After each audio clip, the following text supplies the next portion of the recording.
brothers on the rise now. Endless celebrations all in my house. Levitating now, I'm super duper fly now. London boy, but DC where I reside now. Put the time in while you always yelling time out. F include it, cause I know I'm coming with it. You were sitting, you were wishing I was handling my business.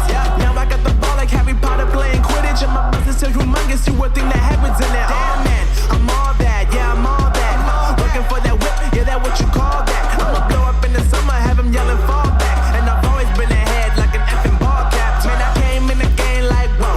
Got a couple chains on me cause I like gold. They told me I'm the best and I told them I know. Cause when I'm in your town, every ticket I sold. Yeah, they saying I'm the man. Facts, bro. Facts, lot of haters. Tell me where they at though. I'm the new pop, all I do is rap though. Want me on your song, throw a couple stacks, yo. Woo! Everybody wanna do the same thing. Yup, that's why we ain't on the same page. Do my own thing and I maintain. Flow like water, so I'm going mainstream. I'm going mainstream. Flow like water, so I'm going mainstream. Yeah, I'm going mainstream. Flow like water, so I'm going mainstream. I'm going mainstream. Mainstream. Flow like water, so I'm going mainstream. Yeah.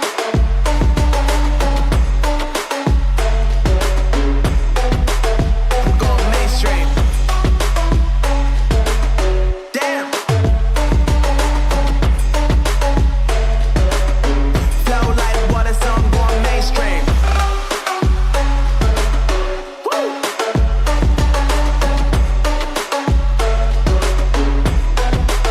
I'm going mainstream.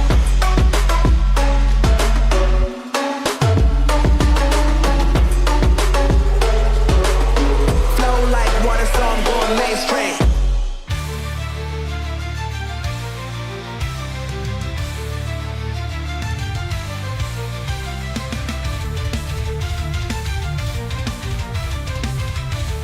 I see commentary that if you just build great games, everything would turn around. It's just not true that if we go off and build great games, all of a sudden you're going to see console share shift in some dramatic way. We lost the worst generation to lose.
Gaming.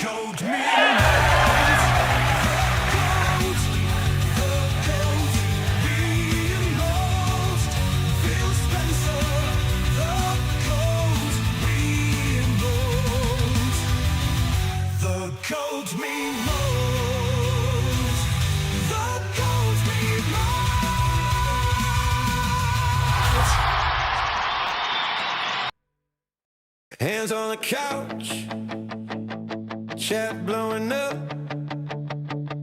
trailer in 4K, her hearts saying shut up. We've heard this speech every few years. Pretty words, same old fears. Can you love what you showed on the screen? Will the dream feel real when we drop in? Cause the clips look wild, yeah, the hype's insane. But can you carry that weight past the opening frame?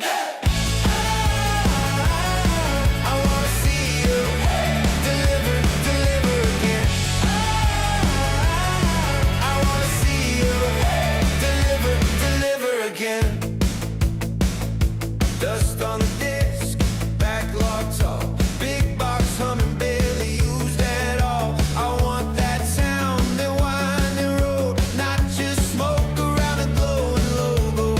Can you love what you showed on the screen? Will the dream feel real when we drop in? Cause the clips look wild, yeah, the hype's insane. But can you carry that weight past the opening frame?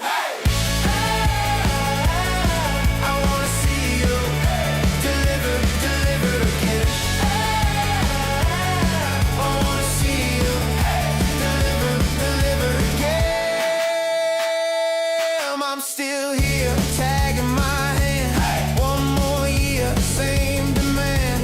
Don't just tease me with a perfect reel. Give me late night runs, just give me something I feel. Can you load what you showed on the screen? Will the dream feel real when we drop in? If the world's hit hard and the stories land, I'll be right there, controller in hand. Hey! I'm ready for you. Deliver again. I'm ready for you. Deliver again.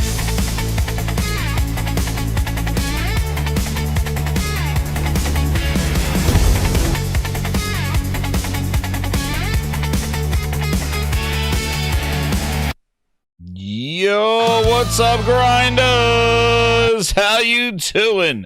Woo, it's Friday night at the Grindhouse. Let me load this thing blasting in my ears. Oh, man. So, yes, grinders, we are here. It's Friday night.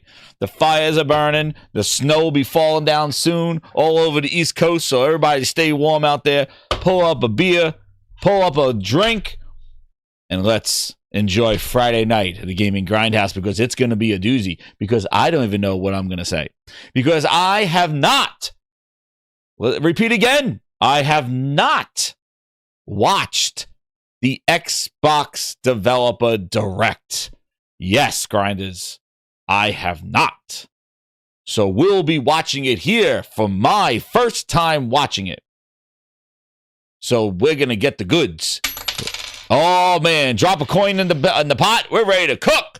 So, yeah, without further ado, we're going to get right into reactions. But first, we got to welcome all the grinders who are lined up at the door, knocking on the door saying, where is the reaction to the Gaming Grindhouse Developer Direct kickoff of Grindhouse season? So, let's shout them out. Neil says it's cold in Kentucky. Oh, shit, it's cold everywhere. Neil, what's up, man? Wild Wolf in the house. Yeah, boy. Bahamut Reigns, what's up, man? Michael Meridian, shout out to the fire developers, he said, and cancel projects and close studios. Oh, damn. The Coon 1985 said they did do a lot of talking. Oh, man. Can't wait to see it. And then we got, yeah, boy, Jez Toon from the initial intro. Hey, thank, yeah, the OG entrance, I figured. We're going to start off the season, the Grindhouse season, with the OG in the house right there. You got Mango in the house, Taran in the house, Phil Spencer the GOAT. Yeah, we had to play Phil Spencer the GOAT. Steven Leone is in the house. How you doing? Neomus, he said Xbox gamers will play, let's see, he says they delivered. Yes, they did, he said, to PlayStation 5. Oh, man, Steven Leone got the joke before I even got the punchline out. There you go, Steven Leone. Shout out to you. He got the joke. Neil in the house. I already said Neil. Neo, it's just Henry Heck. The Coon 1985 said Xbox delivered this week. They did deliver. RPG 88, Ron MM in the house, Ron MCC in the house. And who else we got? And then we got everybody coming on in here. Yo, what's up, Mango? DJ Moshman. We got another DJ in the house. There he is, DJ Moshman. What's up? Imagine paying $30 for Game Pass and $60 for early access. Oh, man. What's up, GoPodge? How you doing? The whole slate, Lucci says, dude. The whole slate. It's been delivered. It's been delivered. So you know what? Why don't we start it? Why? Grinders. We're starting it from like right here. I think this is a good starting point right here to let's watch this show here, and we're probably going to do a little bit of Xbox skip because there was a little it's kind of long. I don't know if I want to sit through some of this and see. Hopefully, there's no people doing cartwheels in the hallways. Hopefully, nobody's doing any wild stuff. Drinking coffees and stuff like that. I want to see games. Because I did see some of the highlights. I did see some of the gameplay. I was able to extract some of that yesterday, but I did not get to see the show and how it was presented and what did they say about these games. So we're going to do that. That's what we're going to do tonight, grinders. So get a beer. It's cold down here in my grind house. Holy crap. I got to put on the fireplace. Damn, I'm freezing my ass off here. My hands are frozen. I'm going to hit the button over here. So let's go. You ready? Hit the like button. Hit the hype buttons. We're cooking on a Friday night. That's right. We're cooking on a Friday night. We got the tunes. I got the goal up there. Guess what? You hit that goal up there. We hit the goal. We're going to go right into a game and grind tonight. That's right. I'm going to pull a Monday Night Raw on you. Yo, you want to see a game and grind tonight? I'm going to do a Vince McMahon tonight. We go right into a game and grind from this. We're going all night. So let's go grind. There's the beers. There they are. Cheers. I got my drink. Cheers. Oh, yo, Cartwheel calling the where Sue on the moped is, dude. They said, take that moped and keep driving, lady. And you know what? I'm feeling wild tonight. Wait, I'm feeling a little wild. Hold on. I need to bring back, people want to know who we're talking about. What are we talking about with Sue on the moped? Grinded, let's go back to the OG developer directs, what we used to see, and let's see if they fixed it. So this is one of the classic grindhouses, and one of the surprises here, before I get into the show, this is now released to everybody. This was a members-only video. I released it today for the world to see, because this is an OG. Wait a second, here it is. Oh, we know this classic. Oh, let's start it off, bro. We'll get the drink. We're doing martinis. I want to do mojitos. Uh-oh. Feeling so inspired. Uh-oh. Got my cup coffee. There they are, slow motion entrance. I opened up my You think they did this again? Uh-oh.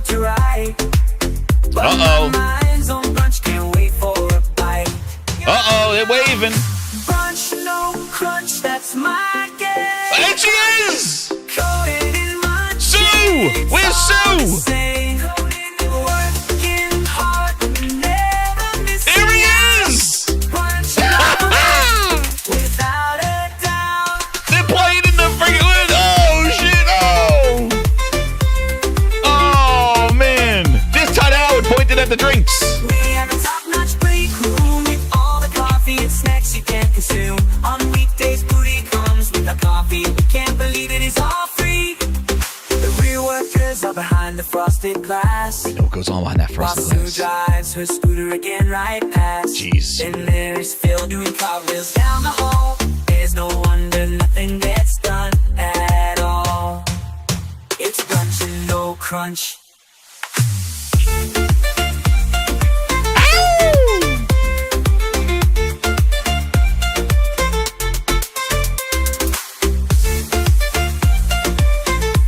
Best part's the end grind is when we just spam cartwheels. There it is.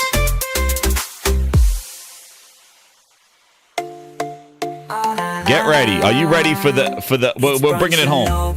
We're bringing it home, grinders. Let's bring it home. Just another day with Matt Booty running the show. Yes, us City Max and Activision to go. We just wait for brunch to that. Sue gets on the scooter. Phil goes back to slow motion cartwheels and gets back to it board games. And then we do it all the same tomorrow. See you at brunch. No brunch. Hit me, cartwheel, call. He does like 5 cartwheels. There it is. Ow! Woo! Phil, what do you got to say?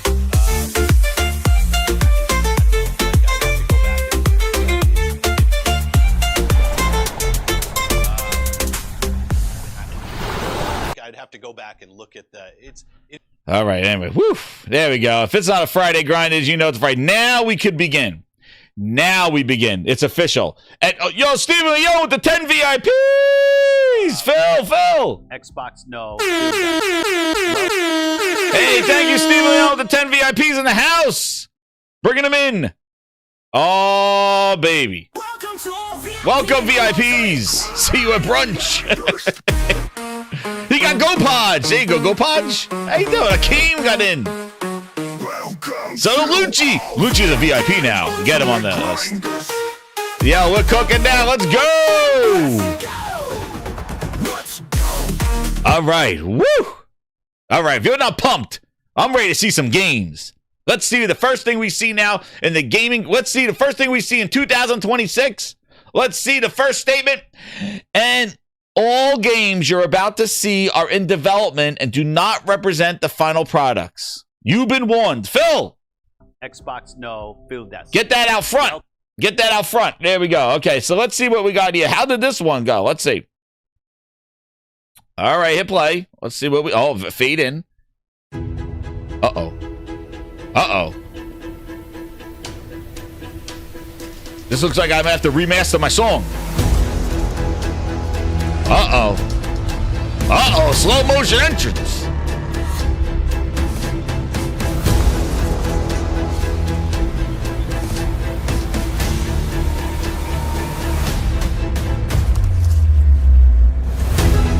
All right, seeing a lot of people. A lot of people walking.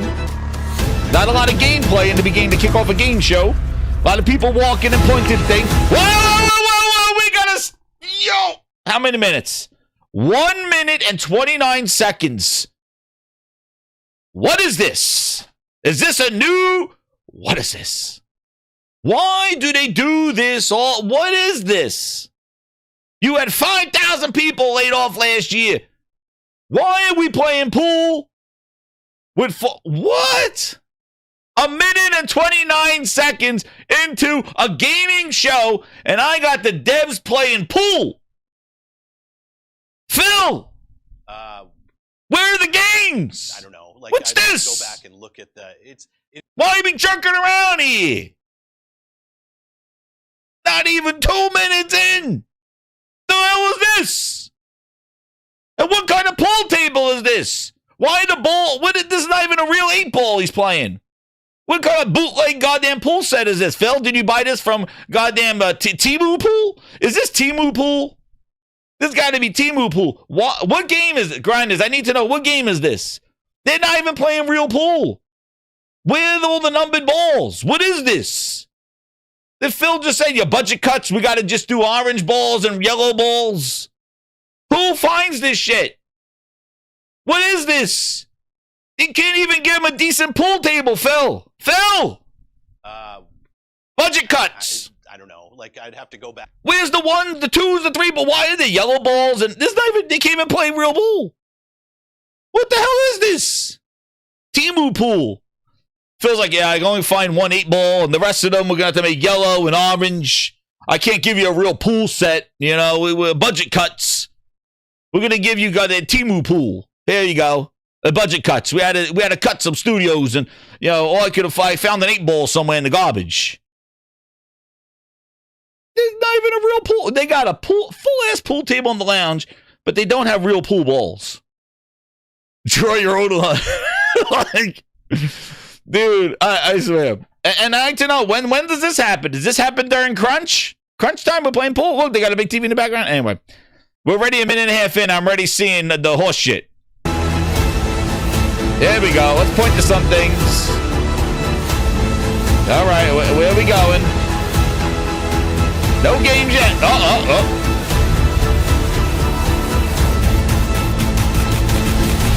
I'm not sure what to do with my hands. Play some games. That's what you can do with your hands. Wonderful. This Game Pass Pool Go Pod says. Oh, man. All right, what are we starting with? Let's cook. I tell you, reaction time. It's Friday night. Buzzing.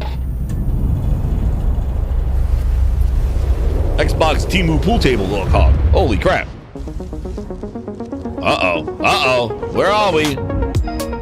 All right, I'm waiting. All Welcome right, to this playground. Let's world-first go. look at Forza Horizon 6. I'm Torben Ehlert, design director for Forza Horizon, and I can't wait to show you what the teams at Playground Games and Turn 10 have been working on. And I'm Don Arceta, art director right, for Forza Horizon. There we go. Finally see the game. Okay, let's go. The Horizon Festival is a celebration of beautiful so they're doing cars, the festival. hit music, and breathtaking locations around the world. And now we're taking you to the place we've wanted to visit for a very long time, Japan. We designed a campaign that really focuses on your journey. You don't start as a superstar of the festival or a racing champion or even a rookie. You'll start out as just a tourist in Japan. Your first goal is to join the Horizon Festival by completing the Horizon qualifiers. After that, you'll rise through the ranks, unlocking wristbands as you complete races in faster, more exciting cars. All right. Looks good. Are you in Japan? Are we in Japan? You show me some mountainscapes in Japan. I thought they would change up the festival, make it more like Tokyo Drift. That would be cool. Like, it looks like they just... Yeah, this is the thing. Like, again, Forza has been always the quality, but the thing is that it's just a backdrop. They use the same kind of, like, it's the festival again. Like, you know, maybe they should have made it a little like, you know, Tokyo Drift underground racing, maybe in the city, start in the city. With doing this, it just looks a little same. Anyway, that's my first thing on it. At the end of each round, you must prove you're ready to move up by completing spectacular events to unlock your next wristband. These include classic Horizon showcases and our new Horizon Rush events, where you show off your skills on thrilling obstacle courses, like that's this one cool. at the docks in Tokyo City. That katana, what was it? The Tokyo, When the you finally katana. earn your gold Somebody had wristband, you that. get access to Legend Island, an exclusive region of the world with unique events, tracks, and areas to explore. And that Legend will be Island. a true accomplishment. Throughout that journey, all of Japan outside the Horizon Festival is yours to explore at your own pace. So, let's talk about the location we've all been waiting for. Okay. Just show me all the... Japan is the ideal location for our biggest, most exciting game yet. Full of beautiful landscapes and stunning contrasts of rural and urban, modern and traditional. This is our largest map, full of verticality, diverse biomes, seasonality, and breathtaking driving Seasonality, so they experiences, got seasons. That's cool. elevated by Japan's unique car Did culture. they bring back the seasons? So we knew from the start that we wanted to deliver the most compelling and authentic game possible. To help us create those experiences in-game, we sought out advice and insight from people who've lived with Japanese car culture their entire lives. As someone who grew up in Los Angeles and Tokyo, both cities known for car culture, I developed a passion for cars early. I've also worked extensively supporting creative Aaron says it's more collaborations Forza. between Yeah, it is. Japanese and Western video Looks game like more studios. like... Wait, Aaron's saying it looks more like Forza. Over the course of production, I had many conversations with the team about the nuances and the Yeah, they details have of real Japanese support, right? Of culture the, oh, hey, and let how me to load this a reflect little bit. these in Forza Horizon 6. As an example, All right, we're doing when a lot we of- discussed naming options for the player So they home brought in a at car Tokyo specialist Docks, we this discussed time. the building number, picking 7 and 8 because those two numbers are considered fortunate in Japan. In fact, these numbers are also part of a well-known Japanese proverb, Nanakorobi Yaoki, which means never give up. Okay. Never give up. When our team builds a Forza Horizon game, we focus on the essence of the place, what makes it special and unique. At the start of production, our team traveled to Japan to capture reference for everything. Time lapses of real Japanese skies, photogrammetry of trees and geology, scans of roads and buildings, and things as simple as water kick-up and the way fallen cherry blossoms respond to passing cars. From these references, we then work to capture the soul of those places, adapting it for Horizon's open-world gameplay. Yes. And since Japan is home to driving experiences unlike anywhere else, that process begins with the roads. Inspired by the C1 Loop, Ginkgo Avenue, and mountain passes, like Mount Haruna and Bandai Atsuma. Then we layer in the details around them, creating a world where every road leads to discovery. Textures look good. Yeah, always look good, that photogramming. Like For this thing. game, we've built our biggest urban area yet. Our Tokyo city is 5 times larger than anything we've designed before, with multiple districts, each with a unique identity. We work to create a city where every road, every corner, and every shortcut is fun to drive and a delight to explore. So, what is the difference? Like in 6, did they do? Is dramatic, and these changes are they brought widely the seasons celebrated back in local culture. We've captured that in game so that you'll see those changes reflected in the world around you as you explore. That sense of exploration is at the heart of the game. Everything you find on your road trip in Japan is something for you to collect. Cars, houses, landmarks, mascots, and more, all tracked in your adventure journal. So Japan's car culture is one of the reasons we've been so excited for this let's skip to this show stuff off in your garage. Okay. We're not just bringing classic JDM to life, but also showcasing some of the newest, most exciting cars in the world. And Forza Horizon 6 cover car is one of them. Oh, we're gonna talk about the car now. Okay, wait a second. Did they talk about like what features they changed? Our new customizable garages are the perfect place to do that. Customizable You'll find garage. one of these at every player house, big enough for multiple cars, where you can freely decorate the entire space. And when you're done, you can invite your friends over to see what you've built. That's cool. But the ultimate place to express your creativity is at the festival? estate. The estate. This mountain valley starts off completely empty and overgrown, but once you unlock it, you can build and decorate directly in the open world here. And anything you construct is permanent and visitable by your friends. What? Our teams are fully committed. Well, to wait a second. see Wait a what second. you've built. Wait. So that's the feature. It's like you put like buildings in a space. But the ultimate Can you place do anything with the buildings, or they to just express your creativity is the estate. This mountain valley starts off completely empty and overgrown, but once you unlock it, you can build and decorate directly in the open. Yeah, but what are you building? Are you doing anything with this? Or it's just like visual. I guess it's just world visual. here. It's like look at these things I put here in my Anything town that I don't know. Construct is permanent and visitable by your friends. It'd be cool if Our like team- if you could like if it gave you missions, or if you had like events or something like that. You could host events or do something like some functionality. Maybe they have that. Are Let's see. fully committed to Forza Horizon being the open world driving game for everyone. We'll be carrying forward all of our accessibility features from previous games. okay. We'll also be adding in new options like proximity radar for competitive players and auto drive for players who want to lean back and appreciate the world in motion. What? What? What? Wait a second. Whoa, wait. Did that dude just say a feature that I just put the controller down and let the thing drive for me? Oh, uh-oh. What are we in? We're at 11 minutes? What are we doing here? What the fuck out of here? What the fuck out of here?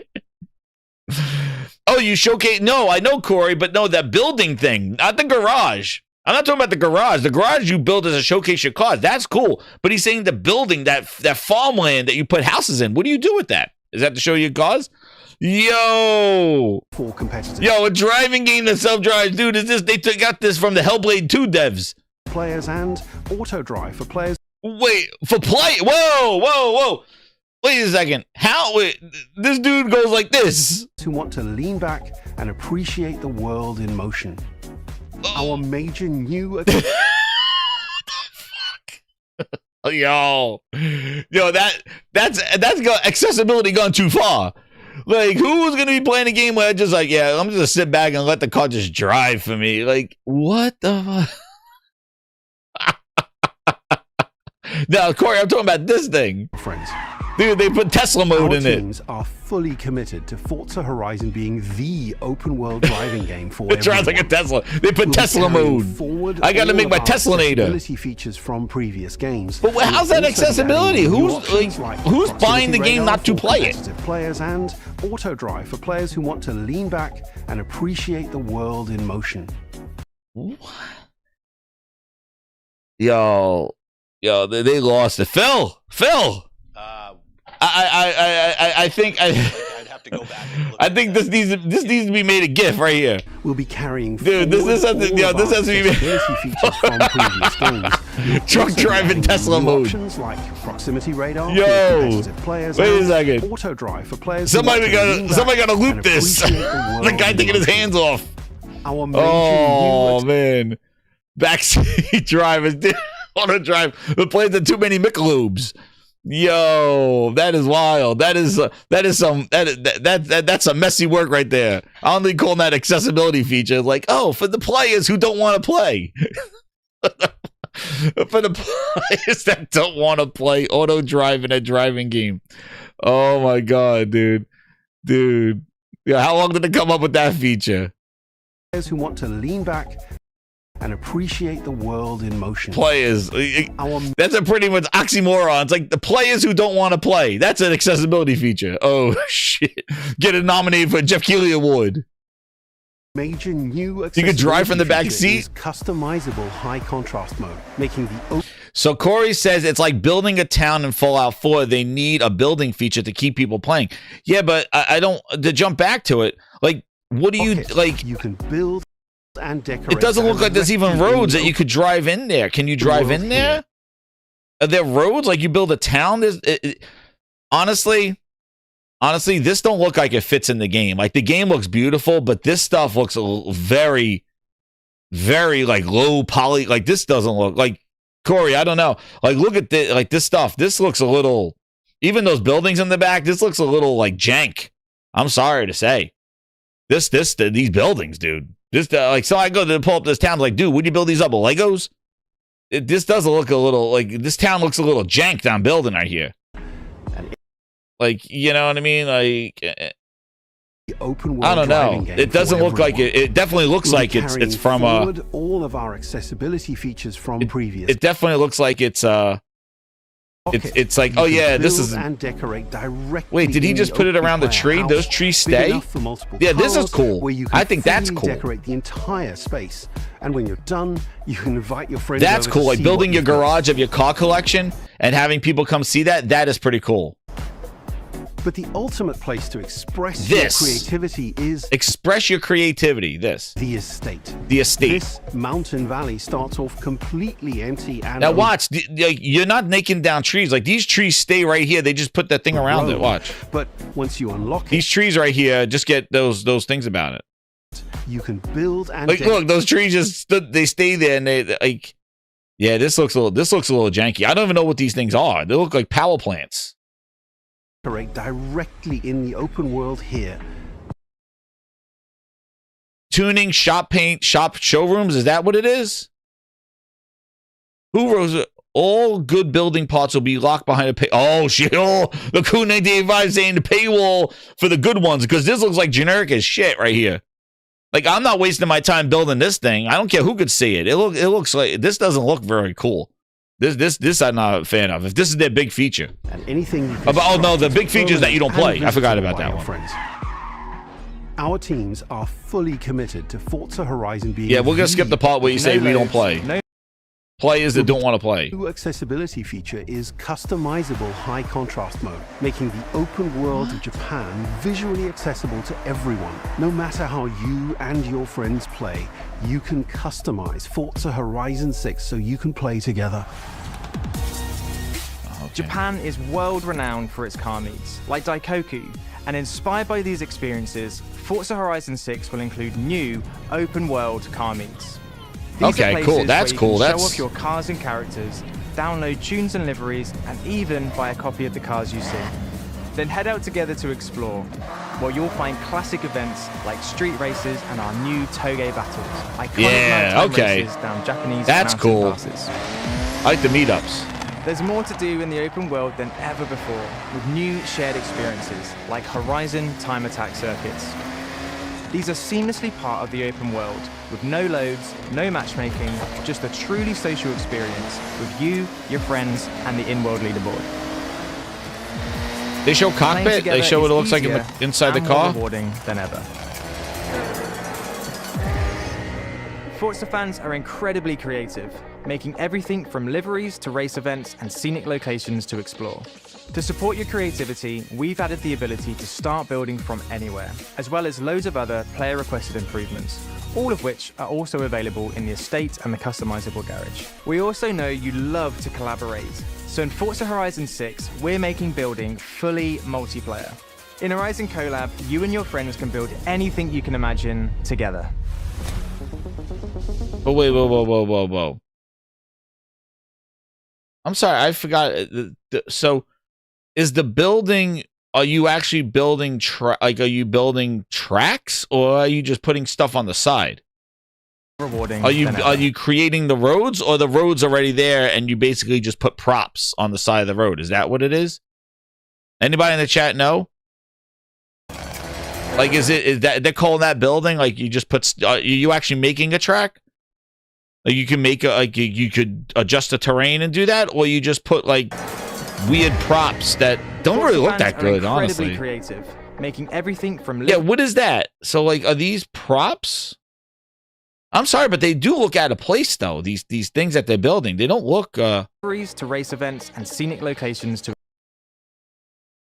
So did they? I guess they built the track, so you can build tracks. Explore. To support your creativity, we've added the ability to start building from anywhere, as well as loads of other player-requested improvements. Let me see what they have here. Again, off-screen, over the shoulder somewhere, like, well, I gotta zoom in here. Selection mode, world builder, prop limit, props selected. So place props. Okay. All of which are also available. So he's moving rocks around and signs. So you don't build, like, you're not drawing terrain deformation or something like that. No, is it a track editor? Like, can you make a track? Like, draw, like, I'm going to make a loop, I'm going to make a that, or... The estate and the customizable garage. We also know you love to collaborate. So in Forza Horizon 6, we're making building fully multiplayer. In Horizon Collab, you and your friends can see, look, this lady's driving. This guy is... And then people were saying these things covered right here are Xbox dev kits. This is the screenshot. These are Xbox dev kits or something like that. I don't know. They said they're covered. But see, he's not building this track here. He's like putting a dinosaur on it. Anything you can imagine together. But what's this? Is they building something? No, that's his work. Multiplayer. I'm asking the hard questions. Phil! I don't know. In Horizon Collab, you and your friends can build anything you can imagine together. Uh-oh, we're playing games again. Oh my god. You know, this is the shit that I don't like that they do in these dev directs that grinds my gears. When it comes to the game and stuff, they're like all these off-shot, screenshot things, like, you know, as well as loads of other player-requested improvements, like over the shoulder horse shit, zoomed off the screen, in the estate and the customizable garage. We also know you love to collaborate. So in Forza Horizon 6, we're making building fully like, look, off this. Why? What's going on? There's no feed of this. Like, why are we why? If the building's a cool thing, then why are we like this is the view of how the feature is? Like, why are we like? Let me see what the hell the building is. Like, what the guy's moving a dinosaur over here. Like, why is that not full screen? Why are we like this? Anything you can imagine together. Anything I can imagine. The guy's moving a janky ass dinosaur. Why is it? But then this shit they put full screen now. This is full screen. This we don't have to look over anybody's shoulder. This they put the full screen on. Yeah, him playing foosball. Yep. This we get the full screen of. But when the game is there, it's over the guy's shoulder, peeking out the friggin' bathroom stall.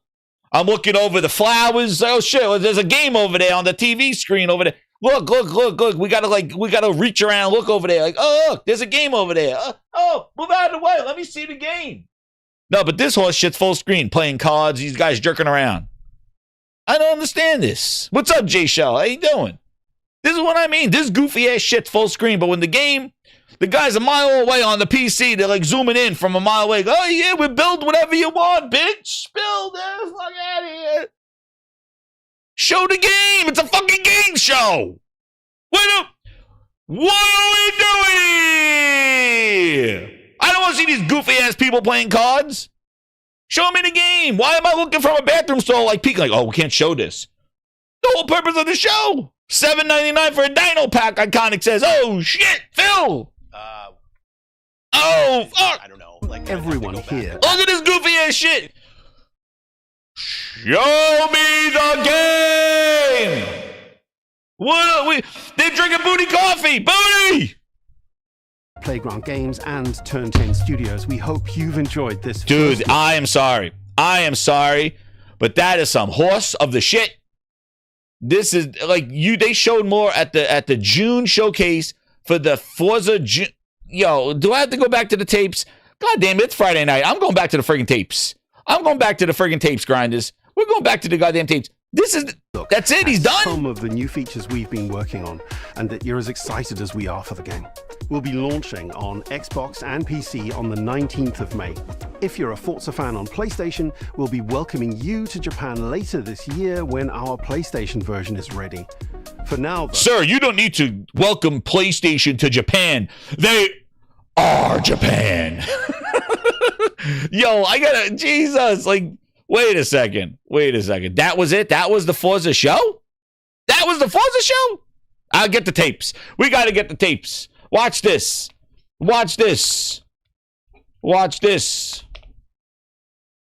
Because I know they did this at the June showcase. I'm surprised. I'm sorry. Forza looks great, but it is just a backdrop. Like and some of those buildings and stuff look jank as hell. I'm sorry. What, like, you know, I'm Forza. What are we doing here? I'm sorry. Like, well, what is that? Why? It looks good, but like, it's the 6th version of it, dude. It's the 6th version. Like, really? That's all you thought of is like, oh yeah, co-op building and putting some janky ass buildings? I'm sorry. Like, again, I've always said Forza was quality, but they needed more innovation. They needed to take it to the next level. Add motorcycles, add bikes, add some sort of different types of missions. Get out of your car, maybe. Do something. Walk around your town.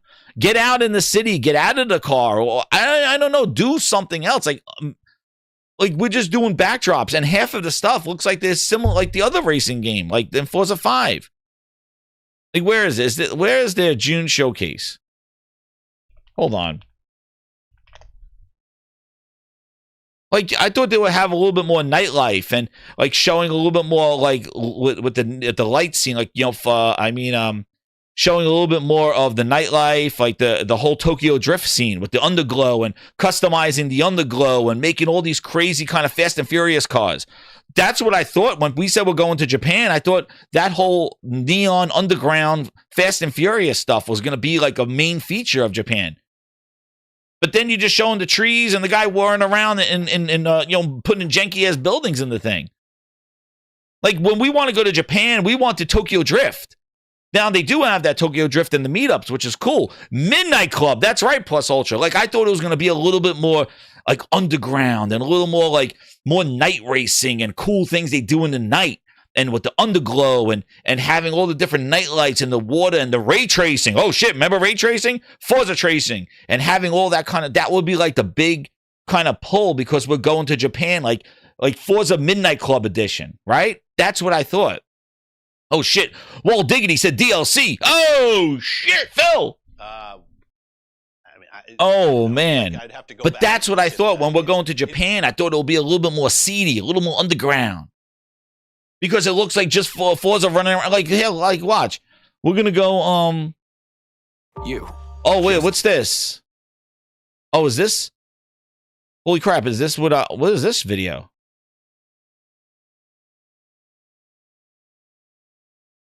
Wait, is this all the cars? All showcase events. Where's their? I'm looking for their June showcase that they did for just Forza 5 reveal. That's what I'm going to look for. Forza 5. Is this the official trailer? Like, I thought Mexico looked a little bit more distinct. Yeah, this was 7 minutes. So this is them in the June showcase. Now watch this. Watch this reveal. And tell me how this is the Forza 5 reveal. Watch how we just saw Forza 6 and how many devs were talking, and watch Forza 5. Watch this. All right, grinders, this is what I'm talking about. This is Forza Horizon 5. Watch, this is their reveal. We just saw the Forza 6 reveal. A lot of devs talking, Pacino, they're playing pool. Watch this. To show you what we've been working on. Horizon is known for fun, freedom, and beauty. Watch how 5 was This shown. year, the Horizon Festival arrives in beautiful, diverse Mexico. This is the largest and most diverse open world ever in a Forza Horizon game. And there is no better car to explore it than the stunning AMG Project One Forza Edition. And we didn't see cockpit view Rendered either in that unparalleled reveal. detail and with ray tracing in Forza Vista, thanks to the power of the Xbox Series consoles. I've invited along some of the team to help give you a taste of some of the amazing content that's waiting for you in Forza Horizon 5. Please welcome Bill, Maddie, Sierra, and Don from the Forza team. Hey, Mike. Hey guys, what's up? Hey everyone. Hey, what's up, Mike? And we also have Abraham with us as well. He's one of the Maybe I was talented mistaken. actors who I will don't be know. appearing in the game. Bienvenidos a México. I can't wait to show you what we've been working on. We begin in the rainforest on an expedition. This is a new campaign mode in which you set out on an adventurous journey across Mexico to explore new locations and discover places for the festival to expand. I'm on the river now. And this is Forza 5. There you are. How's the expedition going? I'm racing a car through the Mexican jungle, Rami. Doesn't get much better than this. Already, this looks I better. can see some ruins up ahead. Bienvenida Alpsmal. Look out for the flamingos. This city is still a jewel of Mayan architecture. This looks better. That's a peek at our adventurous campaign. But Forza Horizon has always been a game that's best enjoyed with others. Let's go and see what some of our other players are up to. The Xbox Series consoles allow us to capture every last detail, right down to the individual needles on these cholla cactus. The scene looks real, but there are no tricks. This is in-game.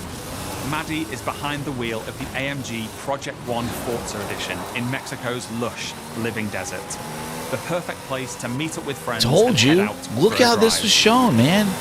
Thanks to the next generation of our Horizon Live servers, everyone else we see here are real players.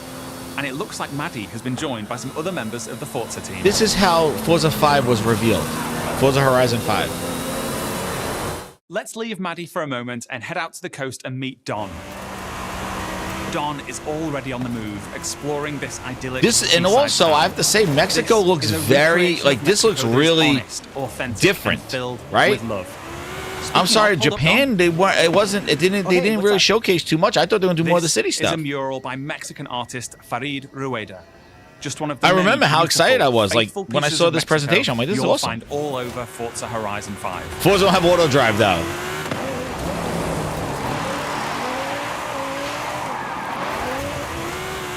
While Don drives down to the beach, we'll jump over to the Gran Caldera volcano. Check out this geology detail, implemented with precision accuracy using photogrammetry data captured on location atop an active Mexican volcano. The entire world has been recreated at this level of detail. And here's Sierra in her favorite off-road buggy. The volcano Sierra and friends are Like, this was exploring great. is the highest point ever in a Horizon game. And This- thanks to the power of the Xbox Series consoles, Oh, man. from up He said here it again. we can see for miles in every direction. Say it again. In the distance, we can just about make out. Like, look at Guanajuato. this. Let's Like take that a closer craziness look. of Forza. Like, I'm sorry, they didn't show that in Forza 6. Guanajuato They showed is very, one of the most beautiful cities. you know, they didn't show that in the Forza Horizon 6. They didn't show. They showed some off-road racing, but they didn't show that freedom of just like going anywhere you want. They showed a lot of track-based stuff, which I'm wondering, since Forza Motorsport has been such a disaster, do you think that they're trying to merge the two and make Forza Horizon more of a like a circuit racer, like on the streets, like closed circuit, because that whole jumping off of things, and they didn't show that in 6. I know it's going to be there, but you would think that's the whole point of Forza, is like just go anywhere. Anywhere in the world. But this is why I show the difference. Like, how is Forza 6 looking worse than Forza 5? And especially look at the presentation of Forza 5.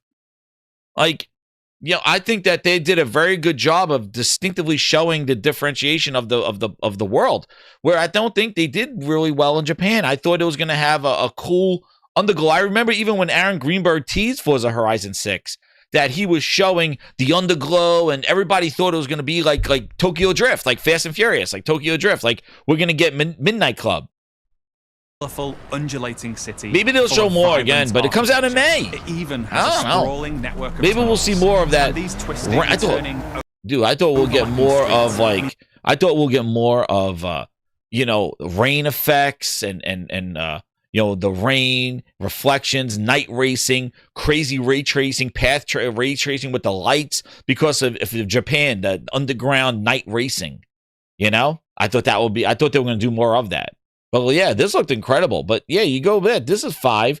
I'm not going to go through the whole thing of 5, but just look how much gameplay they shown. And then this guy, you know, we got people. Home at Tokyo we heard about the discussed special building consultant number, they brought in. Picking 7 and 8. Like this. Experience create a city where every road. I don't know, man. I don't know.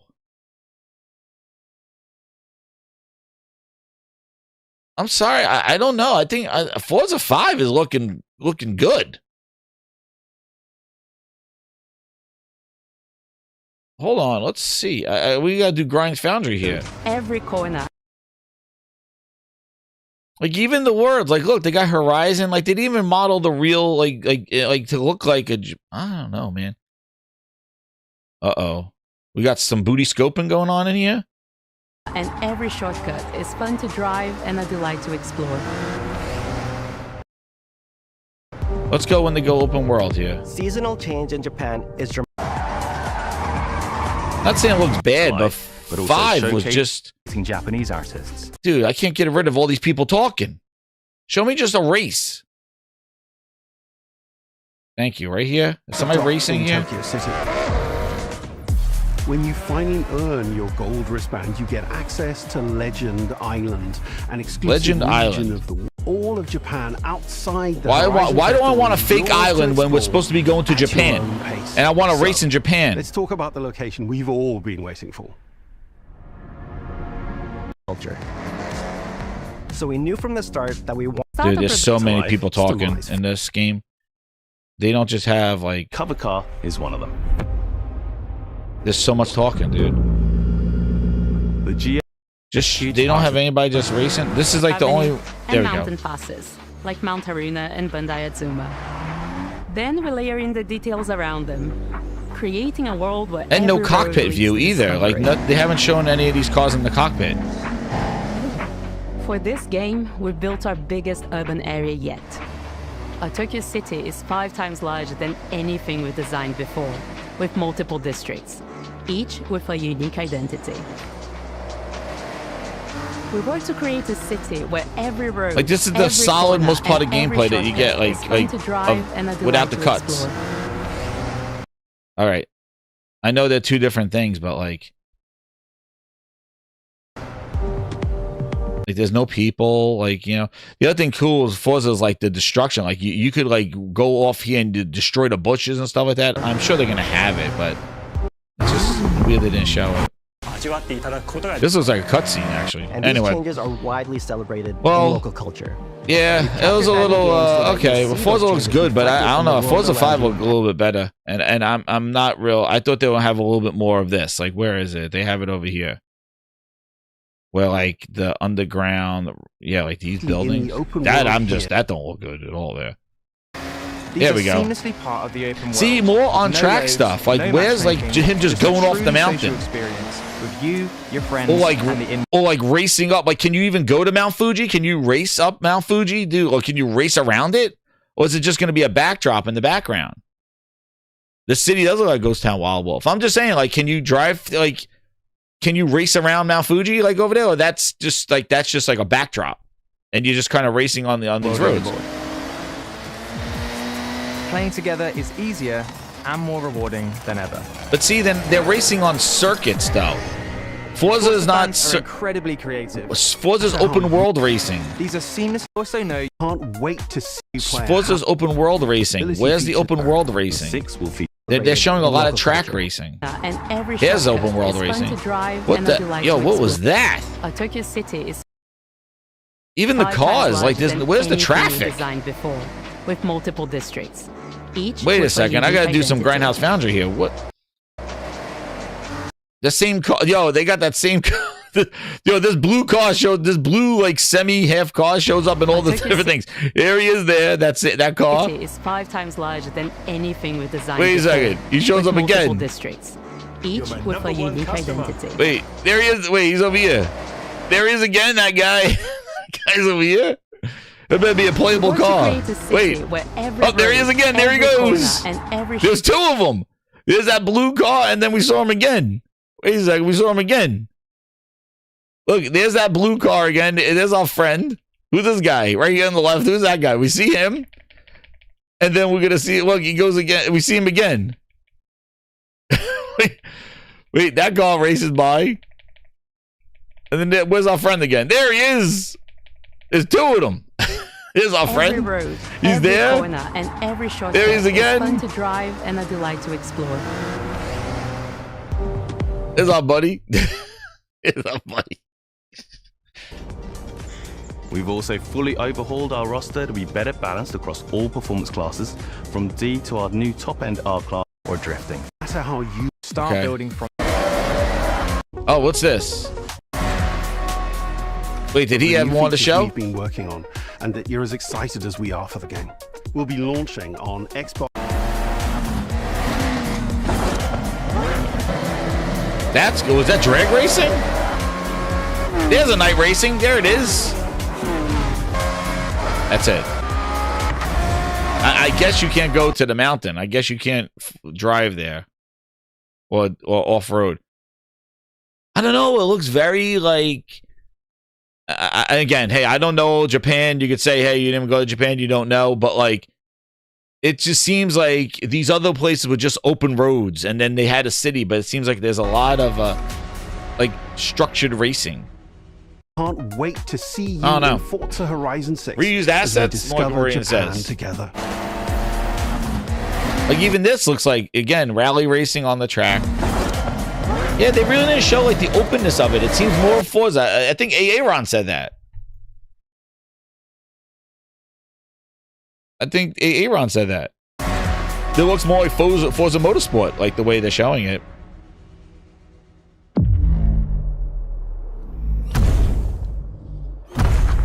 What's this? What the hell's that? They're putting robots in the game? What is that robot? Nothing about improved physics, iconic games? Yeah, iconic. Nothing about improved physics. No cockpit view. We didn't see any kind of, like, they fully rendered the cockpits of these things, the driver's seat. Fully reflective ray tracing in the mirrors. Like, come on, with Forza 6, dude. With Forza Horizon 6. Like, where's all that? Forza Horizon 5, they were capping so much for the Xbox Series consoles. Like, yo, the premier ray tracing and all this other stuff and the power of the Xbox. This one, they putting Gundam in the game where you drive Carzilla? What do? You race him or you control him? You control it? Oh, you want to know what I bet you they're going to do? They're going to make you race and he, like, chases you. But yeah, I don't know. I don't know. I don't know. Hold on. Let me get this super chat here. Shout out to Free Hugs with the 5. Microsoft is playing a risky game by delaying the PS5 release till later. In the year, if GTA 6 doesn't get delayed again, this game is cooked on the PS5. Yeah, they're gonna.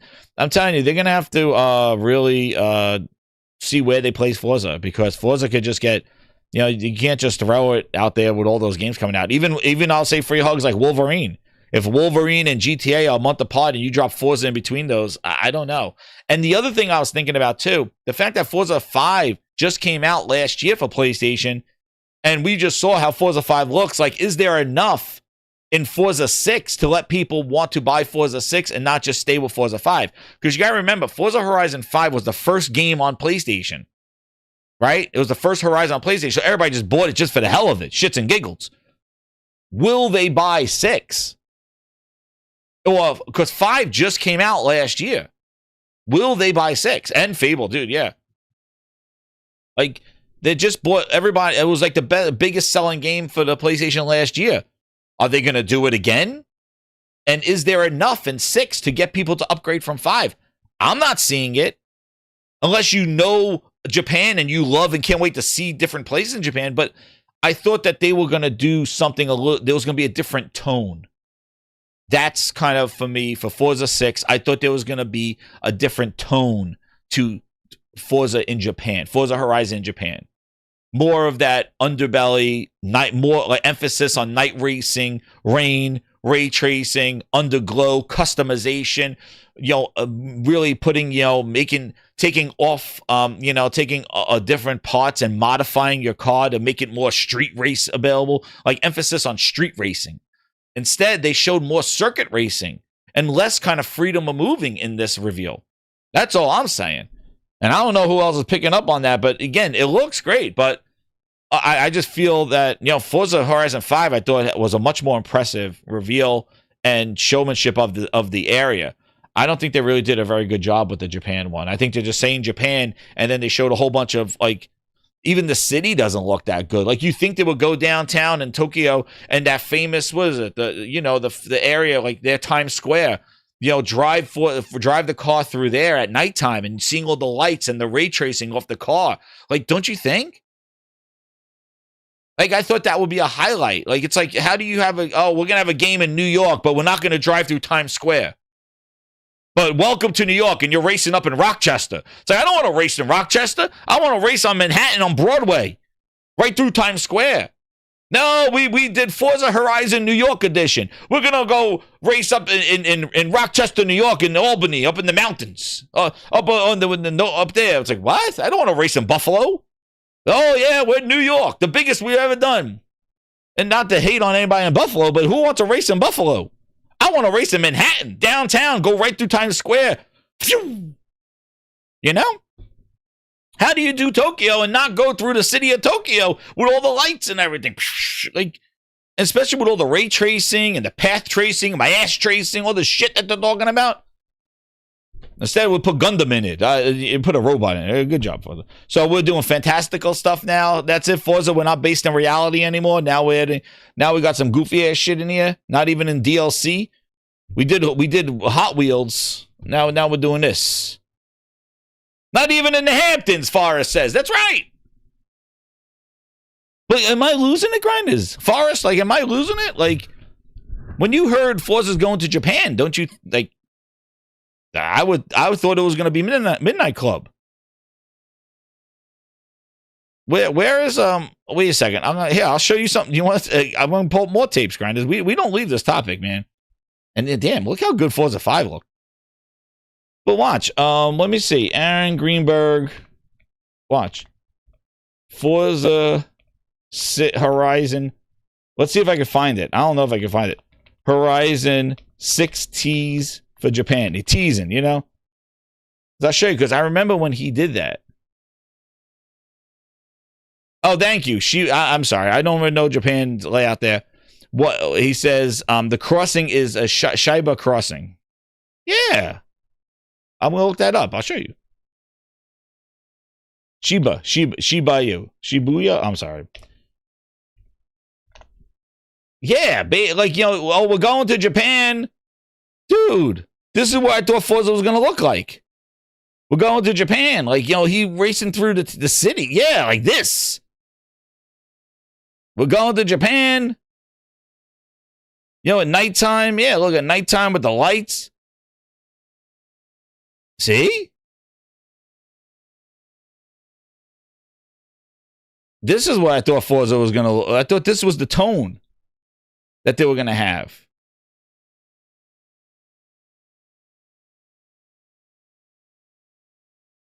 but they're racing all on the outside with Mount Fuji in the background. Like, I thought you'll say, like, okay, look at this. Going through Japan with the lights and stuff like that. Some Tokyo Drift, right? When you look, it's like, yeah, here he is in the city, here. They only show that one little race in the city. This one. Right here. We've built... Ugh. So they showed the little race in the city, and it's like... City is 5 times larger than anything we've designed before, with multiple districts, each with a unique identity. See, I thought we were going to be getting this. We want to create a city where every road, every corner, and every shortcut is fun to drive and a delight to explore.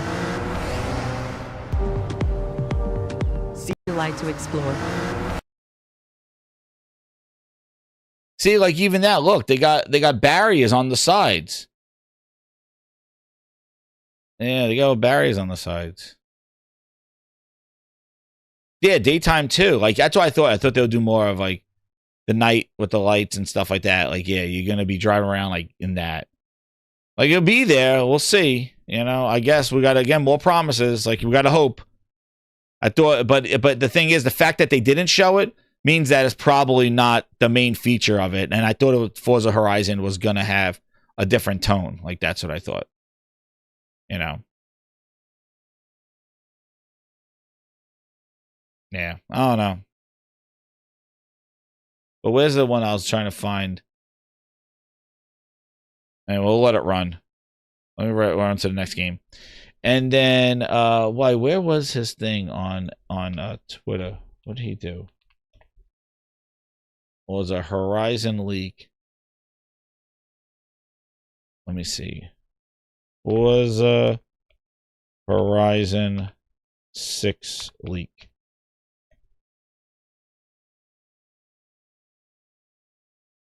Yeah, you see, like when people were hyping up the leak, see what people were looking at? See right here? See, this is what people thought. Like here, like, you know, Forza Horizon Japan leak. See what I mean? Like this, I thought was a look. More of the neon lights, night racing, things like that. Hopefully it's still in there and they'll just, you know, do it. But that's kind of where I think what I was assuming.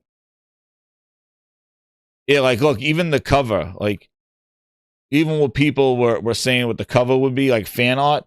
Like, look at the fan art. Like, look at people with thinking. Like, see how it's like that cool neon glow. Like, people thought that was going to be more of that. But is this an official picture from it? Wait a second. Where's this? Where was this race? Image Playground Games. Where was this race?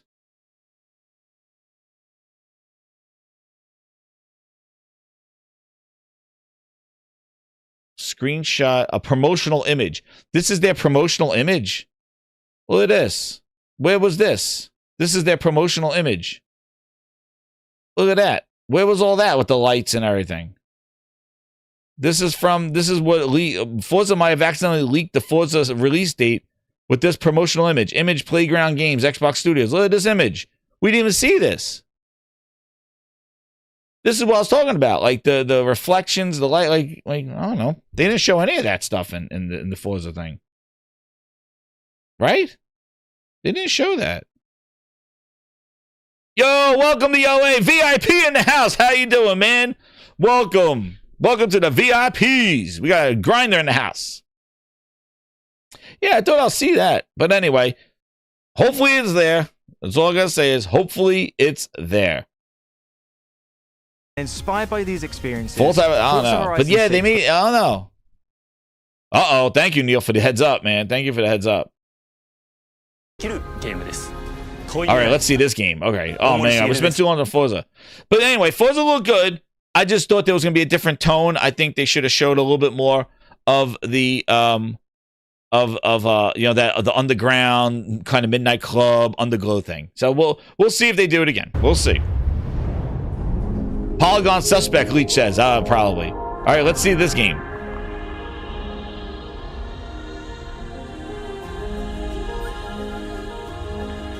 皆さんこんにちは。 Now these guys made Pokemon XY. 大森茂です。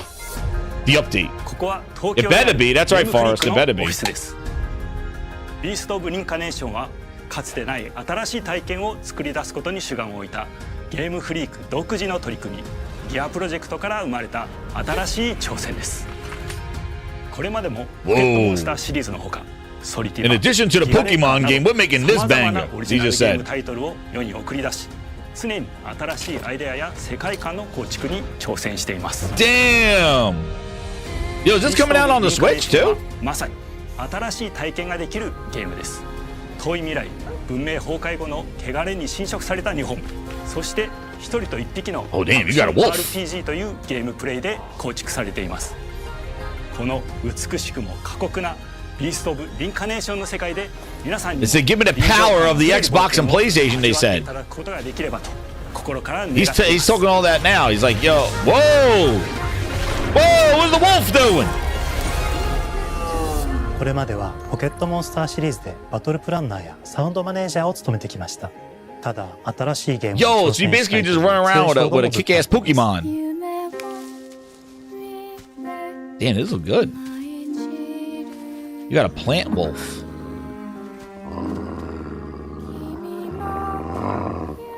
最初は黙々とそのゲームで得られる感覚を自分の心に問いかけることが Microsoft won't buy it free. No. 世界観もキャラクターもゲームデザインも決めずにただどんな感覚がいいんだろうと探っていました。そうしているうちにぬくもり、頼もしさ、そして寂しさが入り混じったような感覚が最もしっくりきたんです。自分の心に反応しました。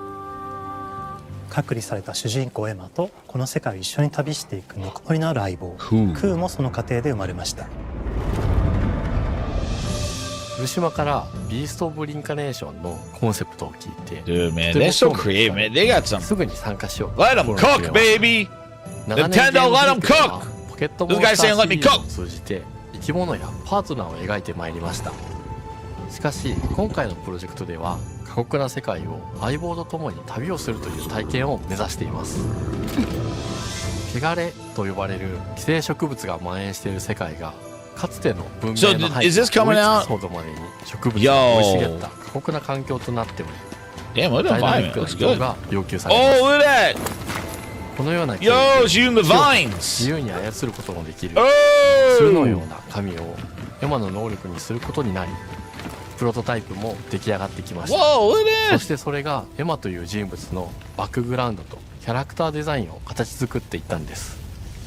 Oh man, this reminds me of some. Everybody watch the horror movie The Ruins? Oh man, with those plants like just all taking over people's bodies. Man, 形状を自由に変えられて This lady said, "Let me 武器のよう cook." に鋭くなりつつも美しい、そんな中核となるモチーフとして植物を選びました。 Yo, what a real-time combat. Yo, Nintendo, what are you doing to 風 them? 景で表現するだけではなく、遊びにも植物を取り入れました。しっくりとくるモチーフを見出し、ゲームデザインとモチーフを紐付けることは Oh, it does arrive for spoken. You're right, シリーズ Ron. の開発を通じて培ってき You're た right. 重要なステップです。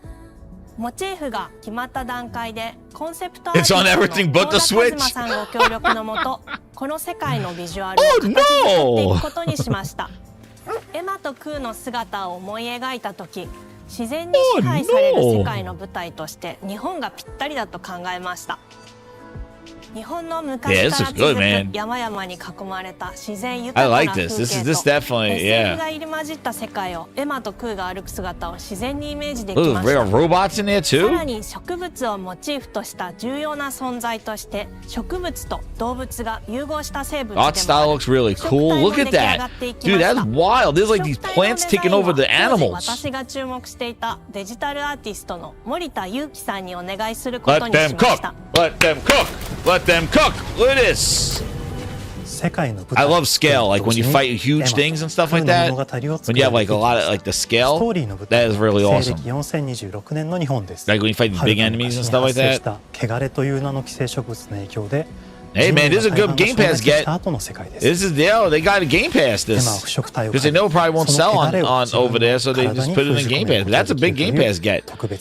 Last year, if you remember, they showed Claire Expedition. So maybe Microsoft got that quality eye on their other partners and stuff. But this looks damn good, man. This is a big get for Game Pass. I have to say, if you're a Game Pass subscriber and paying $30 a month. This is the kind of stuff you want to see. More of it every month, pretty much.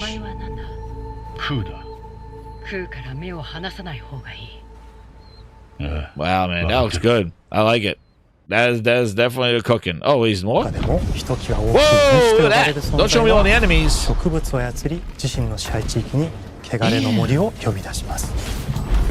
汚れの森に入ると周囲の環境がガラッと変わります。手強い腐食体が襲いかかり、プレイヤーの It's such a cool, interesting concept with like the plants like taking over. もう一つの勢力があります。It is like the ruins. ゴーレムは過酷な世界を生き残るため、かつての人間が魂を機械の体に転送した姿です。2000年の間に凄まじい戦闘技術を身につけましたが、一方で魂を劣化してしまっていて暴走しています。Damn, look at this combat. エマとクーは様々な人物と出会います。長い旅をサポートするブラッド、カグラであったり、あとはクナイというエマと同じように腐食体を連れた剣士とも巡り合います。They put the B team on Pokemon. They said, let us do this. とどめはきちんとさせる。エマとクーは同じく汚れの力を宿していて、 Yeah, this is day one. Definitely. Yeah, this looks very good. I didn't see this. I skipped through. I was just looking at the Fable when I was on the show yesterday. Shout out to Mooch. Because I just went through that. And I assumed Forza was just going to be, good. I was surprised. That's why I spent time on Forza, because I really didn't get to see what they were talking about Forza. さらに次のアクションの選択肢に幅が広がります。例えば、ある開花技を使うと、エマは彼岸花の大輪を咲かせ、その大輪に跳躍して兜割りを行うことができます。また別の開花技を使えば、Oh, look at that. They got like, 強力な闘技 oh, that's cool. Like timing based 開花技の attacks. 選択中は時間がスローになり、 Dude, this guy's like, just let me chill ター here. ンベースの RPG コ Let マン me ド show の you よ all う this に crazy 考える stuff. ことになります。スキルを磨くほどにエマとクーの連携は研ぎ澄まされていきます。 He's like, let's get a bit of that clear obscura timing down. Let's do some of that. それぞれスキルツリーがあり、 Yeah, this is the Game Freak game for us. エマが行 Yeah. 動すればクーに Look at 影 that. 響を与え、クーが行動すれば No, it's not like Souls. No, this definitely looks more of like an また action 親密度が上昇する game に with つれて RPG elements. 装備できるスキルも多くなります。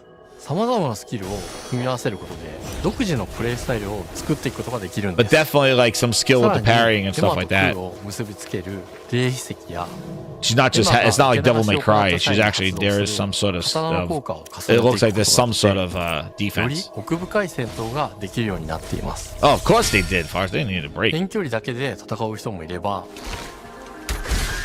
ステルスだけで戦う人もいますし、 Hit that like button, grinders. Oh, got that す robot. でにエマで戦闘を仕掛ける人もいれば、 Got the bots. クーを先行させて戦わせる人もいます。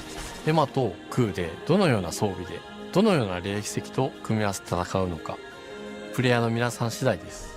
皆さんがどんな意外な組み合わせを生み出すのか、今からとても楽しみです。遥か昔に汚れに追い尽くされた美しくも過酷な新たな世界、企画構想から6年間。 But see how much gameplay they're showing while they're talking? Like, you see, like, I feel like that the Forza should have had equivalent of racing and talking. Like, it's a racing game. It's the 6th version. Like, we should know more. Like, just show more of Forza. Like, it's Forza. It's your best quality game you got. I'm surprised of how much they weren't showing of it. For a game that comes out in May, you're probably not going to be part of the showcase. I'm wondering if they're just riding on the Forza Horizon hype and like, yeah, we don't need to show much. I don't know. But you're showing how much gameplay they're showing of this. Bosses, the skill tree, a totally different presentation. Cooking. Game so far of the show. I only saw 2 games. Yes. Day 1, thank you. Thank you, Xbox Direct. I will be buying this game. Let's go. I need more of a fix. I had my my Stellar Blade fix. I need more. Thank you for the PS5 announcement. xCloud, Xbox on PC, and it went. Oh, we want summer. All right, we're in summer, and here it is, grinders. Oh, a special game. What's this? Oh, it was a Double Fine game. That was the surprise game. I wonder why nobody's making a big deal about. Oh, what do we do? As soon as we get the Xbox Studios, they pull up the course shit. Oh man, he's making. Yo, what are you making? Oh, nasty. Oh man, as soon as we get the Xbox Studios, they come in with this horse shit. Oh, hello. I'm Tim Schafer, founder and CEO Oh, as soon as the Xbox Studio shows up, they're pottery. Senior tools programmer and junior in-house ceramicist. At Double Fine, we try to take a little time every so often and create. You see the difference? Man, the Game Freak said, bitch, let us show you the game. As soon as they get to Xbox Studios, they do pottery, goofy shit. Oh, man. Game prototypes. Anyone in the company can pitch a game idea, and we have a vote on which ones we want to try to make. Wait a second. What? Wait a second. This is that's what this game is? Oh, man. Oh, man. Hold on. Wait a second. We got to go to some tapes. Wait a second. Let me hear that again. Prototypes. Anyone in the company can pitch a game idea, and we have at a Double Fine Productions. And this is Elizabeth Larkin, senior tools programmer and junior in-house ceramicist.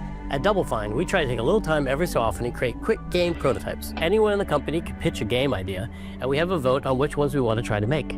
We forget the projects we're currently working on, basically get amnesia, and we do this for 2 weeks. That's a fortnight. And we build a few of these experimental game prototypes. We call this process Amnesia Fortnight. We've had all sorts of great ideas come out of this process. Really? It's just that is very interesting. That is very interesting. Because if I recall, I remember during their see, it's gonna. I had it in my video. Matt Booty, when they purchased Double Fine, went in there and said, "You can't do that." So I'm glad they changed. When he say Double Fine, he's like, well, all their ideas are propriety of Microsoft. Oh damn, where's that video? There it is. Here it is. Because so he said that they watch Matt Booty when they bought them. Here we go. Grinders, the tapes. I moved it from the morning because of the booty appearance. So.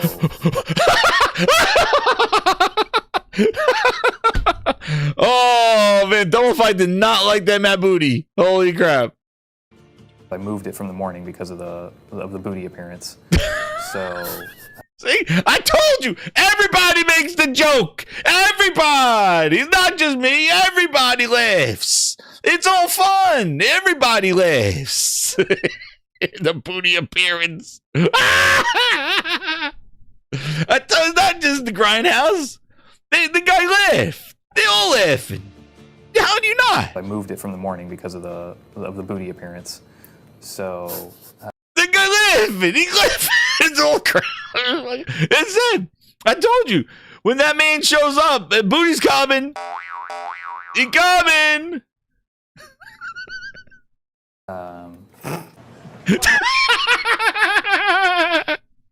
Again for the group. I moved it from the morning because of the booty appearance. So.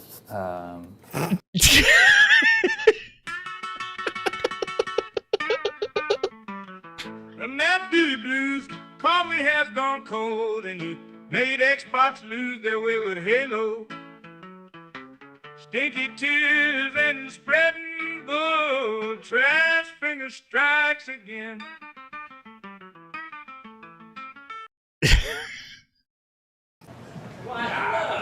There he is! There he is! Matt Booty, who is he was the person who actually changed my mind about acquisition, because I was not looking to get acquired, and I asked him, because we were talking about it, and asked him how it had gone in the past and what their philosophy was about it, how they're not trying to turn them into Microsoft Studios and hang their logos up on the front door and change our emails over and get us to do things differently. They want us to just stay who we are and do things our way. Two-Player Productions takes over that documentary. There he is. Lingering and saying here. Like, don't let him touch anything. Don't let him touch anything. Booty for real. And I Don't let him touch Let the anything. team ask all the questions they wanted of him. Don't let him touch. Quickly, a little bit about me, and I'll only share that just so that I hope I can impart. Watch that what I he have says. A real deep appreciation for the craft of making Somebody games asked, and what watch. you do Here it day to day. comes. I started making games back at a place in Chicago called Midway. You're I my worked number on one pinball customer. games and video games. It's funny seeing like Mortal Kombat up there. I worked with Ed Boon back when on his whiteboard somebody walked in Boone and crossed Booty, out what a the team. C and put a K. So I remember when that happened. I have a pretty strict rule about not sticking my nose into game design. I am here to tell you, and I will. He has a strict rule with not sticking his finger. He said nose. He knows not sticking his nose in game design. Hands off, ass first. That's right. That's his policy. Watch. Wait till we hear what he says. Look out. Dude, this guy looks ecstatic. He's like, yo, the booty appearance thing, dude. The booty appearance, dude. He left. Yo. Dude, watch what he says. The tapes. Hit the like button, grinders, for the tapes. Nobody got the research and the memory of the gaming grindhouse. Hit the like. Nobody does this. I'm showing you. They changed their heart because this is what he said to them. Listen to what he said to them, man. This guy looked pissed. Dude, he's like, that guy touched my game. Great ass. Oh, there he is. That's what he's thinking. That's what he's thinking. That's a... From that booty blues, probably has gone cold and you made Xbox lose their way with Halo. Stinky tears and spreading gold, trash finger strike. That is not a happy person right there. That person is not happy. He's like, what is this shithead gotta say? all he hears right now when Matt Booty's talking is this. He is. When Matt Booty's sitting there talking, he goes, this is what this guy sees right now when Matt Booty talking. Matt Booty talking, this is what the guy hears. He goes, this is what he is. Crossed out the C and put a K. So I remember when that happened. I have a pretty strict rule. I don't hear anything about, he's saying. Not sticking my nose into game design. I am here to tell you, and I will say that I put a K. Yo, Matt Booty shows up, man. He's like the nanny from the Muppets. Oh, he's like the nanny. He's like, you know when the they didn't have a voice, they just like the nanny. Where was the nanny from that didn't talk? Was it Charlie Brown? It was like all they hear is this. All they hear. Like, shit guy. Yo, there's the finger. Look at him. He's like, don't you touch my games. So I remember when that happened. I have a pretty strict rule about not sticking my nose into game design. He don't stick his nose, but he sticks that trash finger. I am here to tell you, and I will say that our goal is to change as absolutely little about this studio as possible. Change? Yo, Matt Booty, I think you stumbled on some words there. Change as absolutely little. Okay. He wanted to say we want to change everything, but it's absolutely little. Absolutely little. Absolutely little about this studio as possible. One of the things, and then we can just open it up to questions, but I just want to address one thing because it kept coming up. Moonlighting only really starts to be something that we even really need to have a conversation about, is if you are making something that directly competes or conflicts with what happens here. And that really is going to boil down to making a game. It's just that the thing is, it's like corporations like Microsoft always have the advantage. Because I've seen this happen to friends of mine who have released games, and this has happened, and then the company has gone after them, and they were like, even though they had a nice little handshake agreement, they still ended up having to pay that company. So if you really want to go run a startup, quit and go run a startup, right? Oh man, Matt Booty! Yo, what an ass! Yo, that's how, no wonder he lives up to his name, great ass. Dude, what an ass. You imagine they bought them, he's like, yeah, if you want to do something, you could quit and go do it. That's right. Great ass. What an ass. Great ass. Great ass. Great ass! You hear what he said, man? That is some cold-hearted ass cheeks. That is some cold-hearted ass cheeks. Yo, what's his name?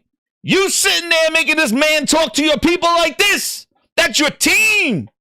You made this shit face come in there and talk to them people saying, you want to make something? You could leave and do it. You can get out of here and do it. You want to go make something. Yo. The nanny was from Muppet Babies. Thank you. D in the house. Dude, it's Friday. Hit that like button. We're drinking. Goddamn booty shutting up the place. Yo, how dare you, Schaefer? You made him tell your lady that she should leave. Yo, cold-hearted ass cheeks right there. Go run a startup, right? Damn, yo, he told her to shut up. They ended up having to pay that company. So if you really want to go run a startup, quit and go run a startup, right? And so I'm not trying to chase anybody away. That's not trying to be harsh language. But if you work on it is harsh language, booty. You just walked in there. They showed you where the building was, and the first thing you're going to be dropping to people is going, if you want to make something else, get out of here. That's not harsh language. Yo, that is harsh. That don't sound collaborative. Oh, we'll work with you. Like, how do you walk in there and be like, hey, we just bought you.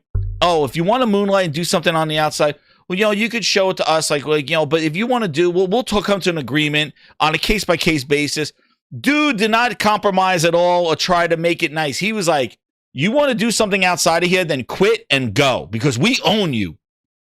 Wow. What an ass. Great ass! No wonder they keep him hiding. He can't talk to people. Anybody away. That's not trying to be harsh language. But if you work on something. Look at this poor guy. He hugging the green thing. Oh, these people, they do not like this. Yeah, that place must smell like shit. Booty walked in there to go, what the fuck is, what smells here? Well, the guy named Ass Cheeks, he shit up the place. Suddenly it starts to pick up traction and you're like, hey, this thing is going big. I think you've got a choice as a person to make. The reality is that once something is kind of in these walls, Double Fine owns it. We have always, as a company, said that we don't own the ideas until we actually produce them in the Amnesia Fortnite game jam. But before people submit them, they work on them in their own time, on their own computers. And they do, at some point, tell the ideas. And a lot of them don't get selected. And we've always maintained that we don't own those. Yeah. You heard he said that Fortnite program? See? You look at Booty's face. So Schaefer is now telling Booty, we have a Fortnite program. And he mentions it. And the reason why I'm bringing it up is because he says it right here when he's doing this thing. This clay. With a little bit of pressure and creativity, something interesting is created that wasn't there before. He says the Fortnite thing. Oh, hello. I'm Tim Schaefer, founder and studio head of Double Fine Productions. And this is Elizabeth Larkin, senior tools programmer and junior in-house ceramicist. At Double Fine, we try to take a little time every so often and create quick game prototypes. Anyone in the company can pitch a game idea, and we have a vote on which ones we want to try to make. We forget the projects we're currently working on, basically get amnesia, and we do this for 2 weeks. That's a fortnight. And we build a few of these experimental game prototypes. We call this process Amnesia Fortnite. Uh-huh. And he tells that to Booty right here, and Booty don't like it. So I guess Booty had to change the cheeks. A lot of them don't get selected, and we've always maintained that we don't own those. The ideas, and a lot of them don't get selected in their own time, on their own computers. And they do, at some point, tell the ideas. And a lot of them don't get selected, and we've always maintained that we don't own those. Yeah, we're going to have to sort through that because I don't know. Someday down the road, we might want to go back and say, that was a great idea.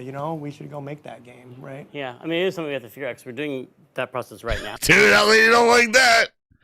Booty said he's going to go back and he pointed that trash finger. Dude, that lady did not like that. When Booty said, well, maybe when we're desperate for games to go on other systems, maybe we will come back and visit that. Yo, these people, yo. Yeah, we're going to have to sort through that because I don't know. Someday down the road, we might want to go back and say, Oh, man, he just stuck out. He's like, smell my finger. Oh, shit. Great ass! He just don't shave it to smell his finger. There it is, Grind, that we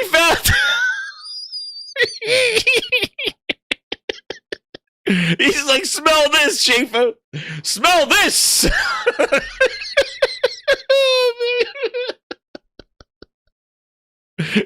So he gets to pick what they make. Exactly. That trash finger. I didn't even see it yet, Corey. We didn't even get there yet. He's like, yo, we have other games. He goes, I got something. You can smell this.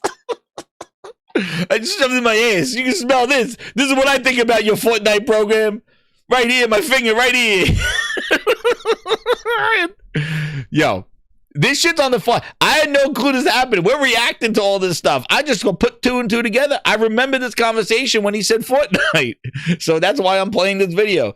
Grinders, this is what you get when you come to the Gaming Grindhouse. This is live. We're just grabbing the facts. This. I didn't film this. This wasn't me. I didn't say booty stick out your finger. There it is.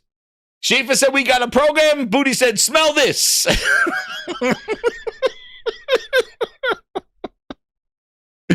I'm reacting just as you guys. I'm seeing this for the first time. This is hilarious. This is hilarious. This is Friday, man. Snow's coming. The fires are burning in the grindhouse. We're having a blast. Get them in here. Share out the video. Let them know the grindhouse is here. We got live trash finger right there. He goes, yo, I got something for you. Smell this, bitch. Oh. Yo, he came with the music too. Where is it? Yo, where's Booty? He came out here with the music. Where is it? He came out here with this, an old school jam. He's like, I got something for you, Schaefer. Oh, damn. I got something for you. Let me see that booty drop.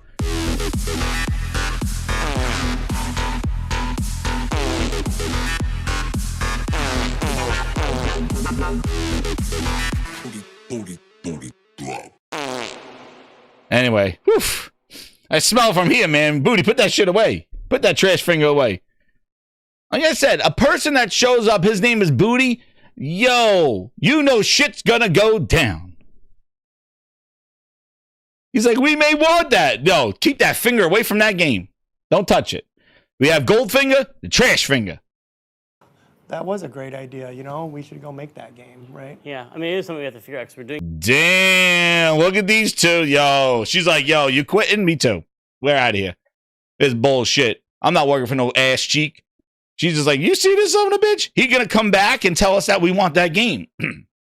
See, these people are making games on their own because they're creative. They want to make their games. But what Booty Cheeks is saying is that, well, we could come back and say, yeah, I want that one, but it's not theirs. And Booty's saying it is his because we own everything you do. And Schaefer's saying, well, they make it on their computers. And Booty's like, they're moonlighting. Then they need to leave. See? She's like, oh, really? So he could come back and say, we want that game. He wasn't a fan of this thing. That's why I think it's so interesting that, you know, this game that's coming up is exactly created from this. And this was the discussion when they first bought him. That's right. This team, she's like, we go to PlayStation? She's like, yeah. She's like, you see that, Herman? Mm-hmm. We're going to Herman. You see that? Yeah, Booty's come back. She's like, this one looks, it's like, are you kidding me? He's going to come back and take my game. I wonder if that's her. Is that her? Wait a second, is that her? That's not her, right? Is it the girl? Get the projects we're currently working on, basically get Amnesia, at a Double Fine production.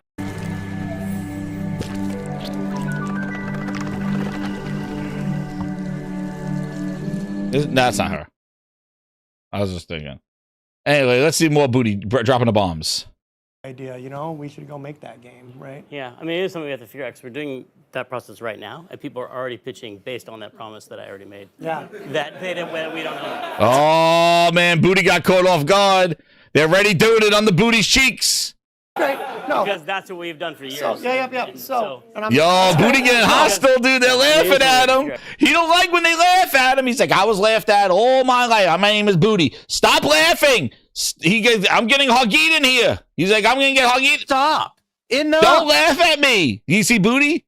We're doing that process right now, and people are already pitching based on that promise that I already made. Yeah. That they didn't. We don't know. No. Stop it! Don't laugh at me. Yeah. So, and I'm not out like anything that you've done like that. Well, we'll honor that, right? But I would say that before you do the next one, we got to clean that up a little bit because it's a messy boundary, right?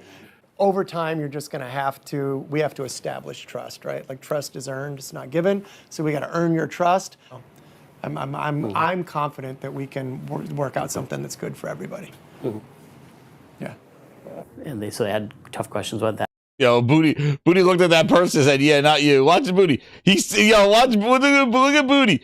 Somebody raises their hand over there, and Booty like ignores them. Watch Booty. Watch this. He goes, "Yeah, you in the back." Watch how this guy raises his hand right here, but Booty looks at him and chooses somebody else. It's good for everybody. Watch this. Yeah. And they had tough questions about Yo, look at this. He looks right at him. Yo, this is like NFL films. He's looking right at the receiver. He's looking in the receiver's direction, but he's misdirecting him. He's looking. This person raised their hand. He should pick them, and he's like, and they say, "You."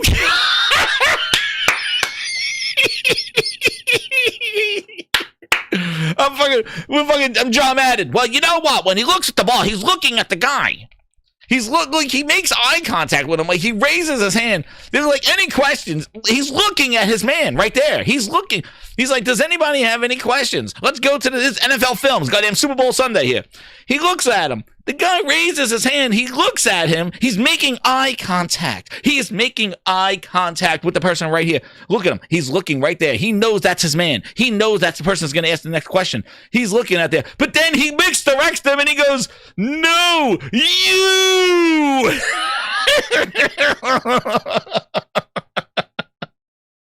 He's like, "No, oh, you drop your hand now. Oh, man, that is some booty-ass cheek misdirection right there. Man, what the tapes? The tapes that the booty, man, he did the ultimate flex right there. Sir, I have a question." Okay, he sees him. And then he gets confused. His left hand wants to point to the person raising their hand, but then his trash finger takes over, and he goes, see, he's pointing. The left hand wants to point to the person, but then he does an okie dokie, and he says, "No, trash finger decides," and trash finger picked over there. I don't know. You know, when he drops the ball, it's fucking John Madden. So they had tough questions about that. I think he answered them. All right. Well, thanks for coming, everybody. Thank you. They're like, "Get him out of here. This place smells." Good job, young man. Good job. Well spoken. Well spoken. But in general, you know, they don't. All those questions make it seem like people are really nervous about it. I think some people have a lot of questions about the acquisition, but I think most people are just really excited to be able to focus on the creative side and not worry so much about all the deals. All right, let's see what the game is now. Trash finger controls him, Josh. Oh my God, dude, that was priceless. I knew that. Yo, I'm so happy I have videos there. I gotta like that video. Dude, who was that man that cooked right there? Dude, I'm copying that. That video is going into the Grindhouse description right now. There we go. Now let's see what the game is. Grindhouse. Man, we still didn't even get the Fable yet. Hit that like button. This is Grindhouse Marathon right now. I don't even know how many likes are at. Well, we're cooking. Let's go. All right, let's see the game now. After all that, founder and studio head of Double Fine Productions. Let's see what this game is. Larkin, senior tools programmer and junior in-house ceramicist. All right, ladies. So remember, Booty owned you. All right, let's see. We try to take a little time every so often. Yes, we heard this part. Let's see this game. What is this game called? Come out of this process. Costume Quest.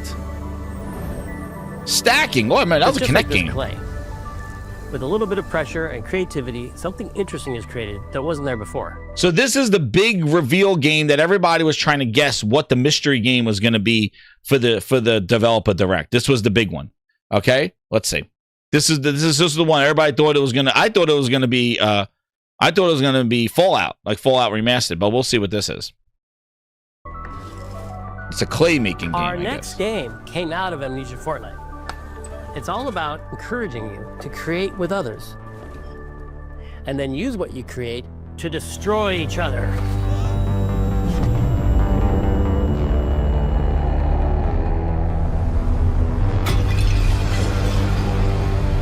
That sounds like a booty game. Don't worry, It's easy to make a new pot if you're playing KILN, our online multiplayer pottery party brawler. What? What the? What? It's a pottery game?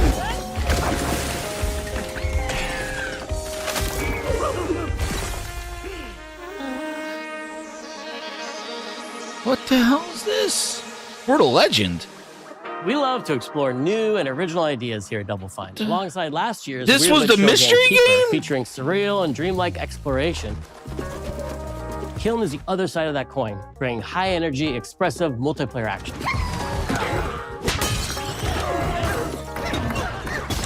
You'll get a chance today to see how we're continuing to foster our spirit of creativity with this next game. Derek Brandt spearheaded this pitch, and he's here today to talk about this fully realized Double Fine experience he's leading with his team.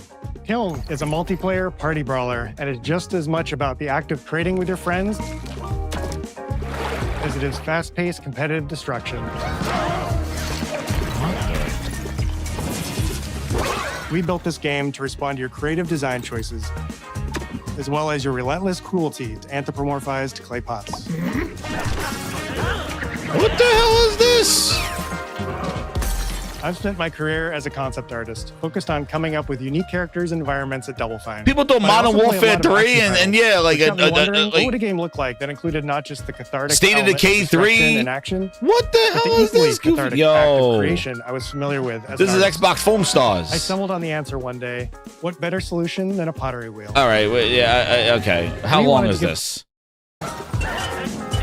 And of course, fill your pot up with water to ultimately douse the enemy's KILN and win the game. Got him once. Yeah, no thanks. All right. You. All right, I got. We got. Hold on. Yeah, and yo, I'll go back and watch the booty tapes again. Yeah, we're gonna be doing just everybody here. This was the mystery game that everybody was teasing. Yeah, this is what I mean. They cared more about this mystery game for the show. They cared more about this game, and it was this. Did it release? Did they stealth drop it? Because it looks like it should be stealth dropped. Fractured. When's it coming out? Watermelon KILN launches in spring 2026 on. Dude, they seriously. But use the absolute. Wait a second. KILN launches in spring 2026 on Xbox, PlayStation, and PC. They even made a This is just the PlayStation beginning version? of the Pottery Party, as we bring regular updates throughout the year with expanded decorations, new activities and game modes, and much more. Whatever. Didn't even have a release date. Dude, I thought that should be a stealth drop. All right, whatever. All right, back to Fable. That was, thank goodness. I'm thrilled. Here we go. Let's see now. This is the meat and potatoes. Hit that like button. Let's see what we got here. Best game was Beast of Reincarnation. There we go. Let's see Fable. Now this one I did see, but I didn't hear them.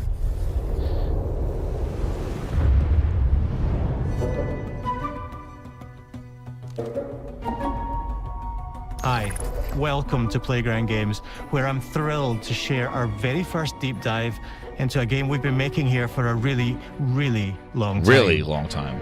Fable.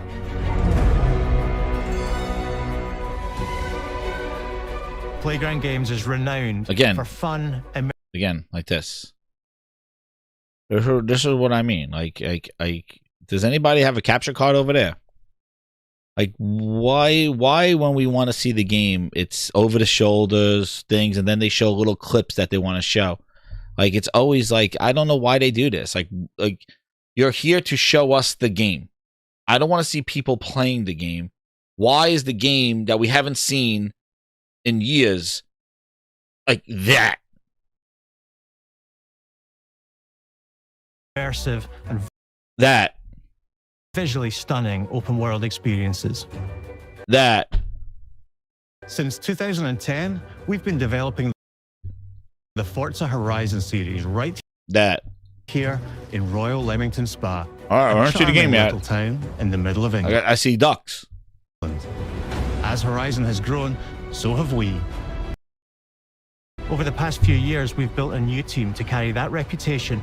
We're here to see Fable, right? Again. Like that. Into a new genre that we are incredibly passionate about. Fable is Playground's first open-world action RPG, and we couldn't be more proud to be carrying on the work of the legendary Lionhead Studios. Who's gonna eat those grapes? The original creators of the franchise. And although our game is a new beginning, I think what we're making is really faithful to the spirit of the classic Lionhead trilogy that we all love. Nice they shut out Lionhead. Acknowledge them. At the heart of our game is a simple recurring question. What does it mean to you to be a hero? Our game is about choices and their consequences. It's packed with action, drama, British humor, moral dilemmas. Tell me more, did you get very far? Tell me more, tell me, yo, we know the game has been announced since rumors since 2020. 5 years, 6 years, you showed it already, like, all right, like this is something that should have happened 4 years ago when Phil Spencer was showing it, like, tell me more, tell me all about it. Don't show me like how this is implemented. Just keep talking about it. And quite a few chickens. All of this combines in a fairy tale which could only be Fable. Okay. All right. In classic Fable fashion, you begin the game as a child, growing up in the sleepy rural village. There we go. Finally. All right, now let's see the child, and let's see maybe the first mission or the first little bit. That's what I'm expecting to see. This is a deep dive, right? Deep dive. It's here that in a moment of extreme danger, your heroic powers first emerge. Keep it going. And we discover that you are Albion's first hero. Keep going. But not long afterwards, disaster strikes, and the people of your village, including your beloved grandma, are turned to stone by a mysterious stranger. Suddenly alone in the world, you'll set off on an adventure which will change Albion forever. Venturing out into the world is a huge moment because this All right, running a kid. What was the mission? Well, okay. Albion like you've never seen it before. Idyllic rolling hills. Looks good. Looks good. Magical forests. Looks good. Bustling villages. Looks good. Sleepy hamlets. Looks nice. Oversized vegetable Looks patches, good. And stunning vistas. Beautiful. Beautiful. And because Looks our better than Albion is Forza. truly open world, for the first time, you'll be able to explore this rich and detailed world seamlessly, with the freedom to go where you want from early in the game. We can't wait to welcome you back to Albion's iconic capital city, Bowerstone.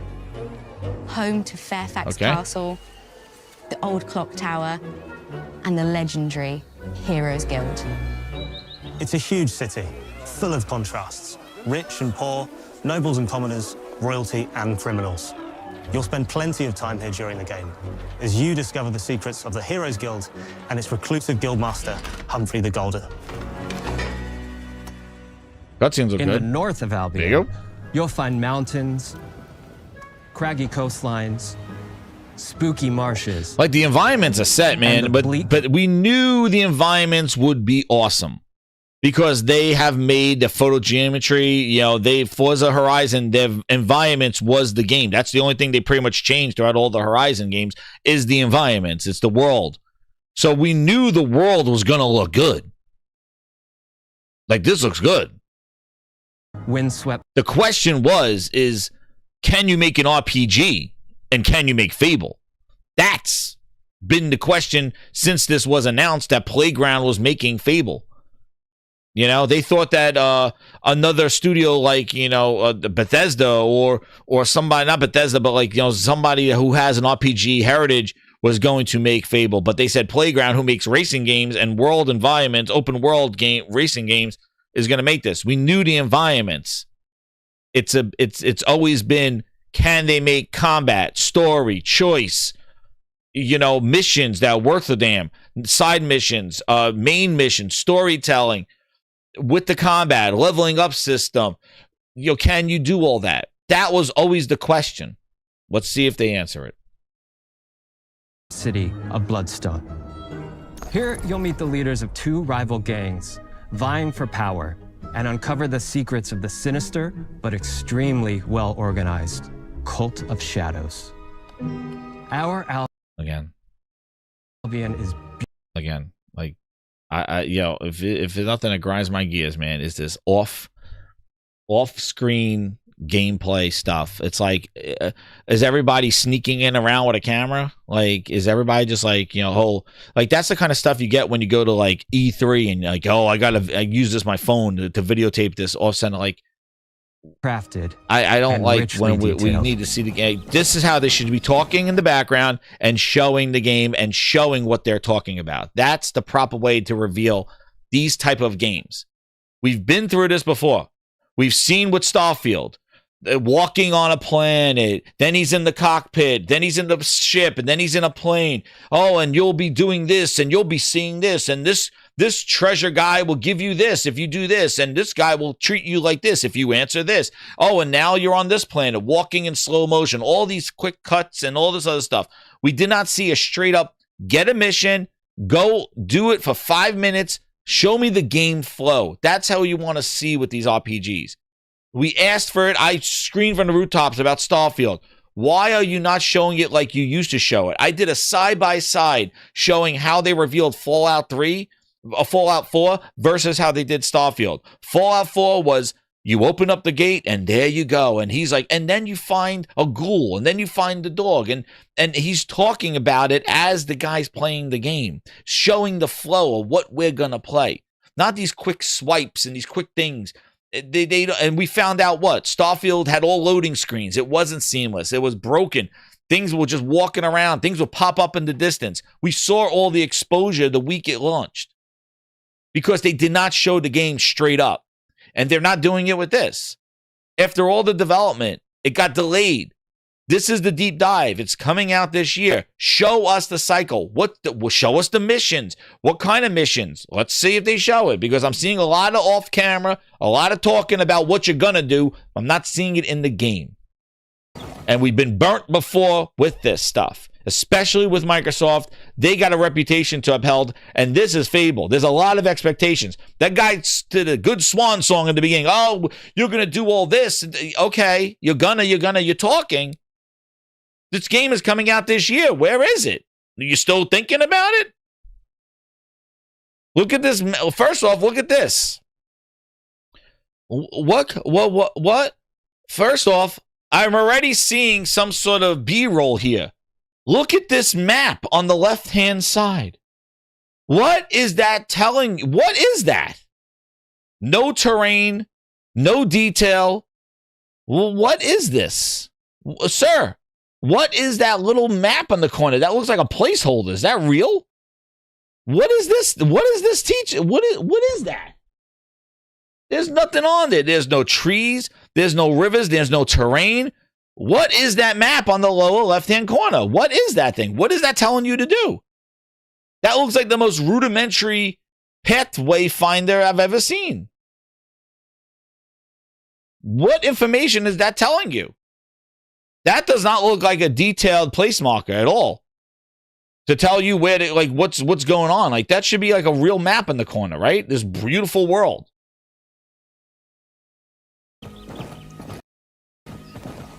Look at this. Look.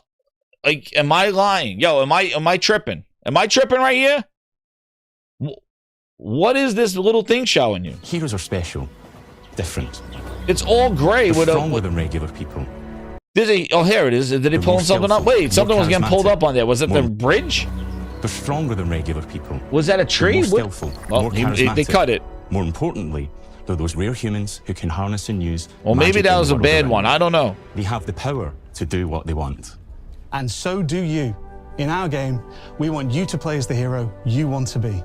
And that starts with being able to choose how your hero character looks. So, in Fable, you'll be able to pick from a range of different character heads and customize your clothing, hair. Where's the menu?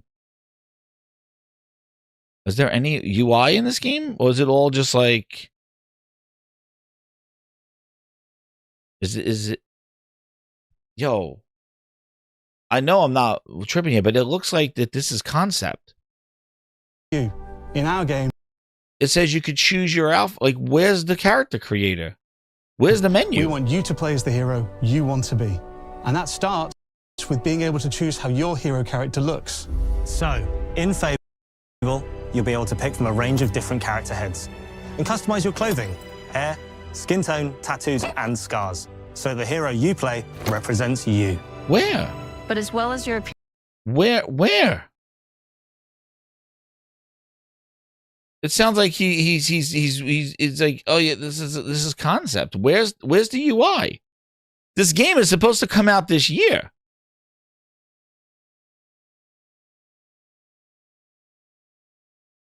We've been duped so many times before, so I'm not tripping, Nick. This is weird. Where it's, or you could choose your faces and scars and a huge character creator. Why are you just flipping through outfits with no menu? Where's the UI?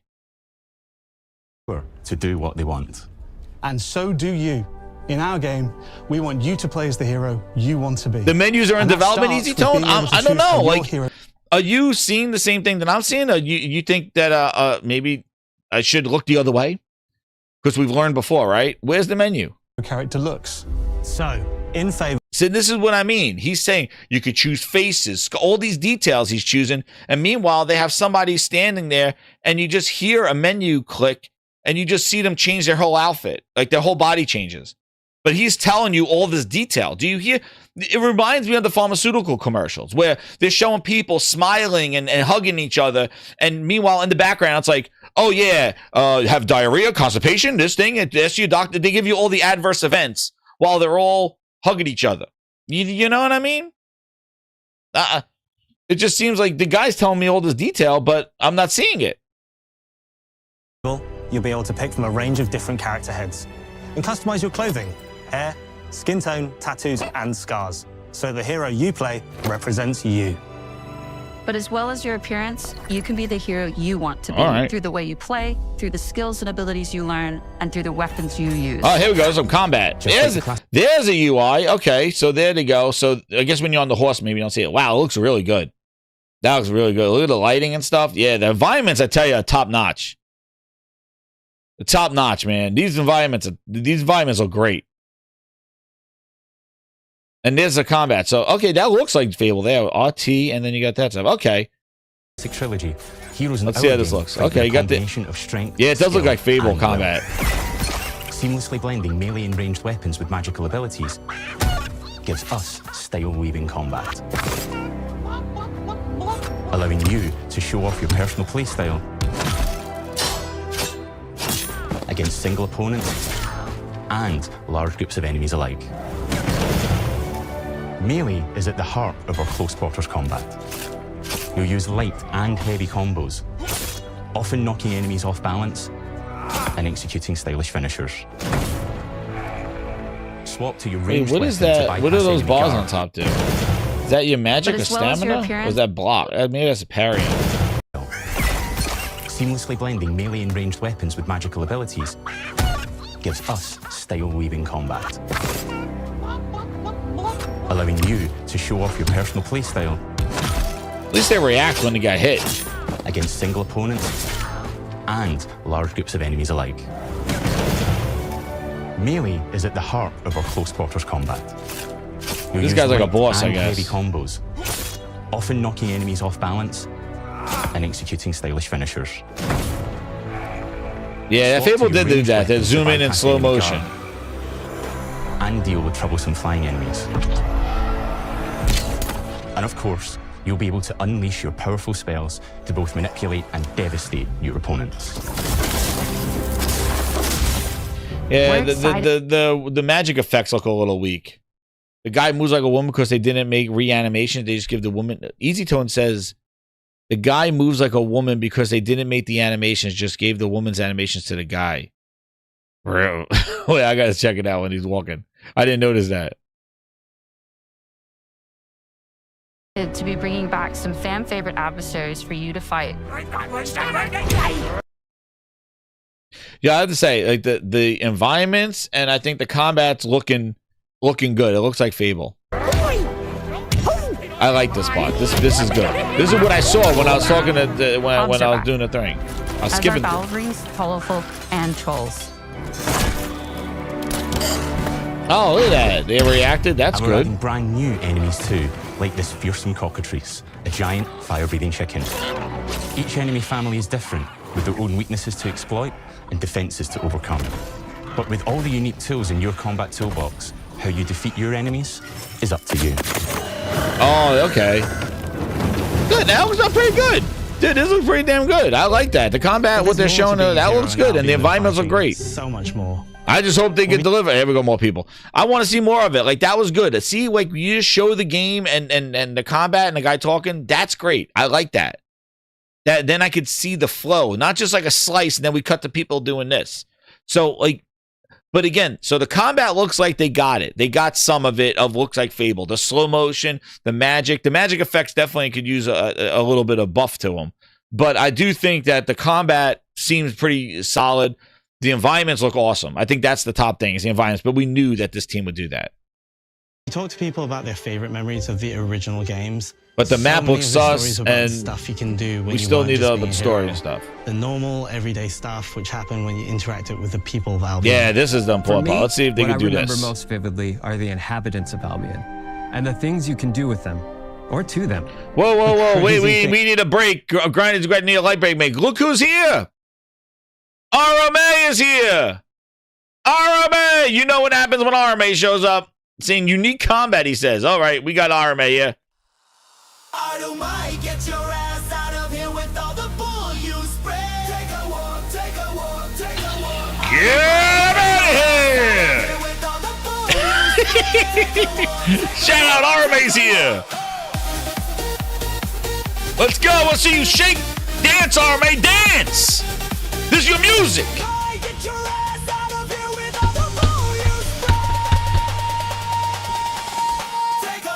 Take a walk, take a walk.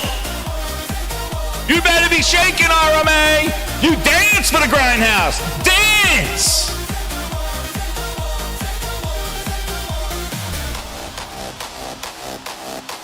Clap your cymbals. Dance. RMA. Oh, yeah.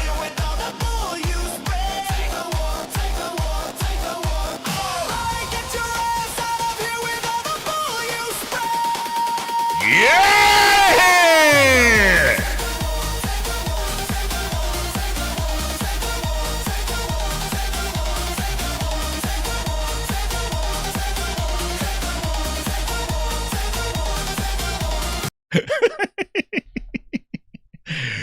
You better be sweating right now for the Grindhouse. He says he is dancing. There we go. He says dancing because Xbox started 2026 with a banger. Oh, shit, they banging. There you go. RMA's here. He's excited. All right, RMA. There's your hype music. About the classic all right, let's hear about the RPG elements now. That's what I hear. RPG was almost a complete other game where you could just mess around with the villagers and townsfolk. All right, we're messing around. That same experience in the middle of our game, too. Buying a house, getting a job, making some money. Oh, I wonder, RMA, I got to ask you a question, RMA. Is this forging of the pitchfork going to take advantage of the DualSense controller? Because it looks like he's using motion to align the thing. The Xbox controller don't have that. Do you think they're going to add it? It looks like the DualSense will be utilized here in forging of the pitchfork. The crazy thing about the classic Fable games was that in the middle of a sprawling RPG was almost a complete other game. It looks decent, Michael. It looks very simplified, but you know. And we've built that same experience in the middle of our game too. Buying a house. Look at this. This looks like a DualSense move, right? Oh, look, he's moving it. Romancing a villager, getting married, having kids. Fancy a date? Perfect. Wait, that's the UI? Hold on. To know me better. Buying another house. Buying every house in Albion.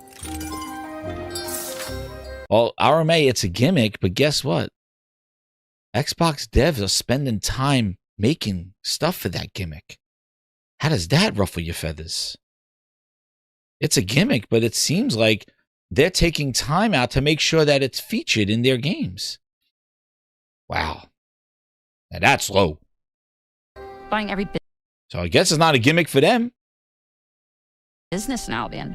Getting They're rich. working on the DualSense. There's the babies. Marrying a bunch more people.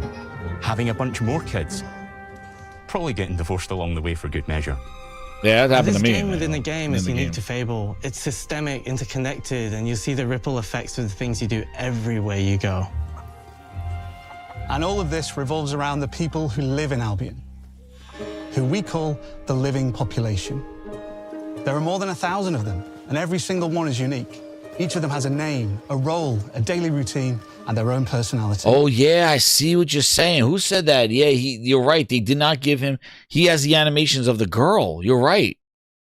Connected, and you see the ripple effects. Look at how of things he's you do walking. Everywhere you go.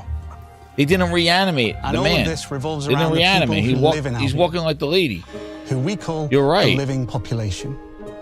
There are more than 1,000 Oh, of them, yeah, and every look at- single look one at- is unique. Each of them has a name. Oh a my! role. Who said that?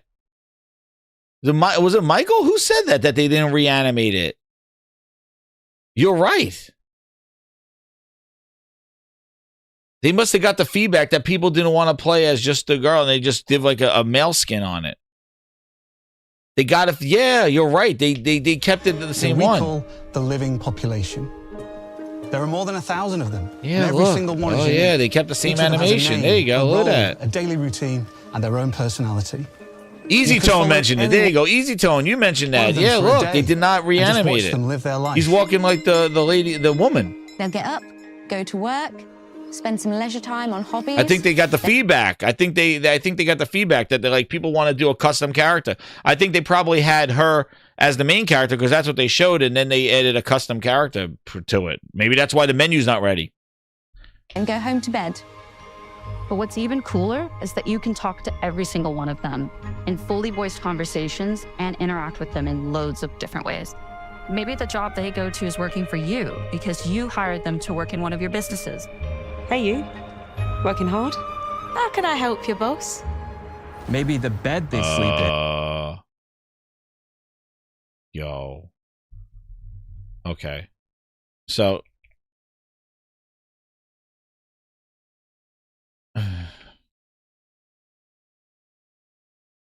They make it sound so like And go home to bed. you could hire people and you could hire them, and then you watch the thing, it's like, hello, and say, likes you because you hired them. But what's even Babies cooler everywhere. is that you can talk to Hear how she describes this, like, and then you see the actual interaction, and it doesn't match to how. every Listen. single one of them Listen to what she says, and then watch what they show. in fully voiced conversations Fully voiced conversations. Conversations. and interact with them in loads of different ways. Maybe Interact with them in loads of different ways. Now give the example. You hear many conversations, interact with them in loads of different ways, right? Now watch what they show. the job they go to is working for you because you hired them to work in one of your businesses. Okay, she looks at the guy like, oh yeah, we're gonna show them something slick now. So she walks up to the store clerk. Hey you, working hard? How can I help you, boss? Maybe the bed. How can I help you, boss? That was the conversation, and it says right there, Zara the butcher liked you because you hired them. They appreciate the opportunity. So bed they sleep in is in a house you own. that was it. That was the conversation. Like, what about like, oh, you hired me. Thank you for the job. You know, any kind of extra menu, and any kind of, you said fully conversations with people that you hired. The new Pia Molyneux, Josh. Like, I'm getting a lot of that stuff, right? It's like, you know what I mean? You and that's what I mean. When you hear them speak about it, you think about, oh my God, I hired them fully, and they said fully voiced conversations. How you doing, boss? And it tells you on the side, they're happy because you hired them. Or, well, that visual is a little different than what you were describing. You're describing like they're gonna say a bunch of things because you hired them and stuff. And a shopper, yeah, exactly. A shopkeeper says that, Easy Tone, right? Like a shopkeeper would say, "Hey, how you doing, boss?" Like, hey, working hard. Just one more time for those in the back. Like, just listen how. Like, this is what I mean when you get into trouble with people telling you. It's working for you because you hired them to work in one of your businesses. Oh, he's laughing like, oh, well, that sounds like a really incredible like feature. Like, the world reacts to you. Fully voiced conversations and interact with them in loads of different ways. Uh-huh. Maybe the job they go to is working for you because you hired them to work in one of your businesses. Hey, you. Working hard? How can I help you, boss? Maybe the bed they sleep in is in a house you own because you're the landlord. Or maybe their bed is on the street because you evicted them. All right. Oh, it's you. You're awful. Yo, are you seeing this? Are you seeing this? Because this is the part that we needed to see. This is the part that we had the question mark on. Like, are they going to do an RPG? And they're saying fully voiced conversations. And you go to the guy, he goes, they're just like, you're awful. And that's it. And then it has a menu. He dislikes you because you evicted them. So, is like I'm not feeling this incredible revolutionary, conversation, interaction. The world's changing. Like, yeah, everybody's talked to, but is that what you want? Or maybe this. Like, you hear how that is. Like, this is what I mean. Like, they're talking this big game, and then when they're showing it okay. Like, yeah, he says you're awful because you evicted him, so he don't like you. Oh, okay. Or maybe their bed is on the street because you evicted them. All right. Oh, it's you. You're awful. And it says it right there. They think you're heartless. You evicted them. You could romance them. It looks like romance. What is that? It says romance. Wait, let's see. It said romance. Right. This is what I mean. Like, they should stop right now and show what you could do with him. And so you could romance him. You could play with him, I guess. You could give him a gift. You could walk. See, this is what I mean. Like, show, like, what do those things do? And maybe, can you romance him? Like, how do you romance him? Do you say a line, or do you, like, you bring him a gift so he likes you and then he'll give you a mission? Like, this is where I think, they needed to step it up and show, like, this is very superficial. Like, okay, so what are all these options down here? What and it looked like those are the same options for the other person, right? For the store person, right? When she said all these, working for you. I don't want to hear her again. Maybe the bed they. So here it says browse goods. There looks like you could play with them again. Wherever that thing is on the right. There's a gift. There's walk away, I guess, and then there's I don't know, like why is nobody asking? Like, these are all the things. Like, I want to know what to do. And the thing is that if you could do the same thing to everybody, does it really matter? Like, if all the NPCs like you, or do you make everybody like you? Sleep in is in a house you own because you're the landlord. Because I'm just hearing a lot of, like, everybody talks, and you could do the same thing. How does it matter if every person you click on the village has the same options? Play, gift. And I remember Fable had that too. Like, you could gift anybody, you could romance anybody in the town. But, Or maybe their bed is on the street because you evicted them. Yeah, I don't know. Like, you got to show, like, what happens. Like, does he give you a mission? Or, I don't know. Oh, it's you. You're awful. And all of the stuff you do affects what they think of you. You're a legend. Because. See? So if I click on Samuel, I guess he'll have the same options at the bottom. Everything. Oh, that was funny, Josh. You fought in the old games, man. You could just go into town and start fighting. That was funny. You do build your reputation. All right, build your reputation. Very impressive. Now that's an hero right there. Morality has always been super important to Fable. That tension between good and evil underpinned all of the original games. And morality is central to our game. Okay, morality central. Before I get to morality, let me get the chat in here.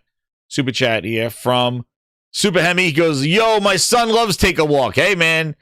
Arame was dancing. Then got Easy Tone with the 5. He says, watching this, no wonder Xbox puts as little effort as possible to take their sweet time in making trash like Hellblade 2 over 7 years.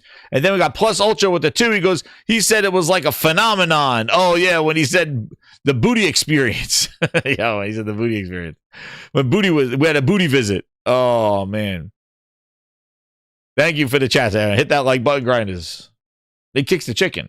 I'd say the environment, yo, that looks like in still shots, looks awesome. It does look good. But we have a slightly different take on it. All right, let's hear their take. For us, morality isn't black and white. There are lots of grey areas. Grey and areas. importantly, morality is subjective. Why is he walking so slow? Man, this is going to take forever if you don't sprint in this game, man. You guys walking slow. No two people see things exactly the same way. And that's how it works in our game too. Everything you do earns you a reputation. And every person in Albion will have a different reaction to you as a result. Hello there. Yeah, we get it. You're rich. They'll remember.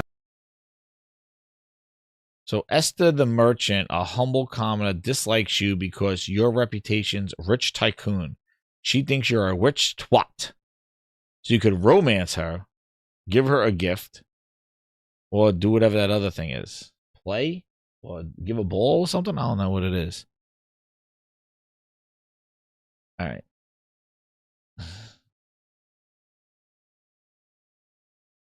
It's just thinking about it. No, I don't think I'm out of the loop. You know, it's just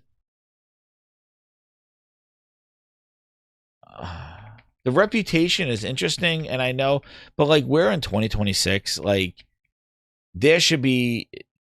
I feel like it seems a little too simplified in the sense, like when playing Kingdom Come 2, like the decisions you were making, like it seemed much more natural, like things of you doing, people reacted normally. This seems very AI, very robotic. Like the people are just gonna say a one line of what they think of you every time you walk up to them. Like, it's you again. Oh, I don't like you. Oh, you're horrible. Well, it's like, hey, great job. Like, it's kind of annoying. He's walking through the town and people are like, hey, you, like this thing, like it seems a little very AI-ish. It doesn't seem like very natural, and I don't know. It seems a little artificial to me. That it's going to be more like, it seems like, okay, is it going to be really important? Like, are you going to get? How does it involve in the gameplay? That's the thing. Is it going to give you more missions? Is it going to give you new stories and side quests? Like if I romance the merchant lady, this lady right here, is she going to give me discounts or give me a key to her store where I get stuff for free? Like, these are the kind of things you expect now later on in 2026. Like, we need more in-depth systems. We can't go back to OG Fable where any NPC and random spawn, like, oh yeah, you could just romance them. It's like, who cares? Like, so you could romance anybody and put them in a house. Like, okay, great, I'll leave it there, and I'm just gonna go somewhere else. So I want results. Like, I want to know, like, if I'm gonna put the effort into romancing this person and they're the merchant, like, am I gonna get like free stuff?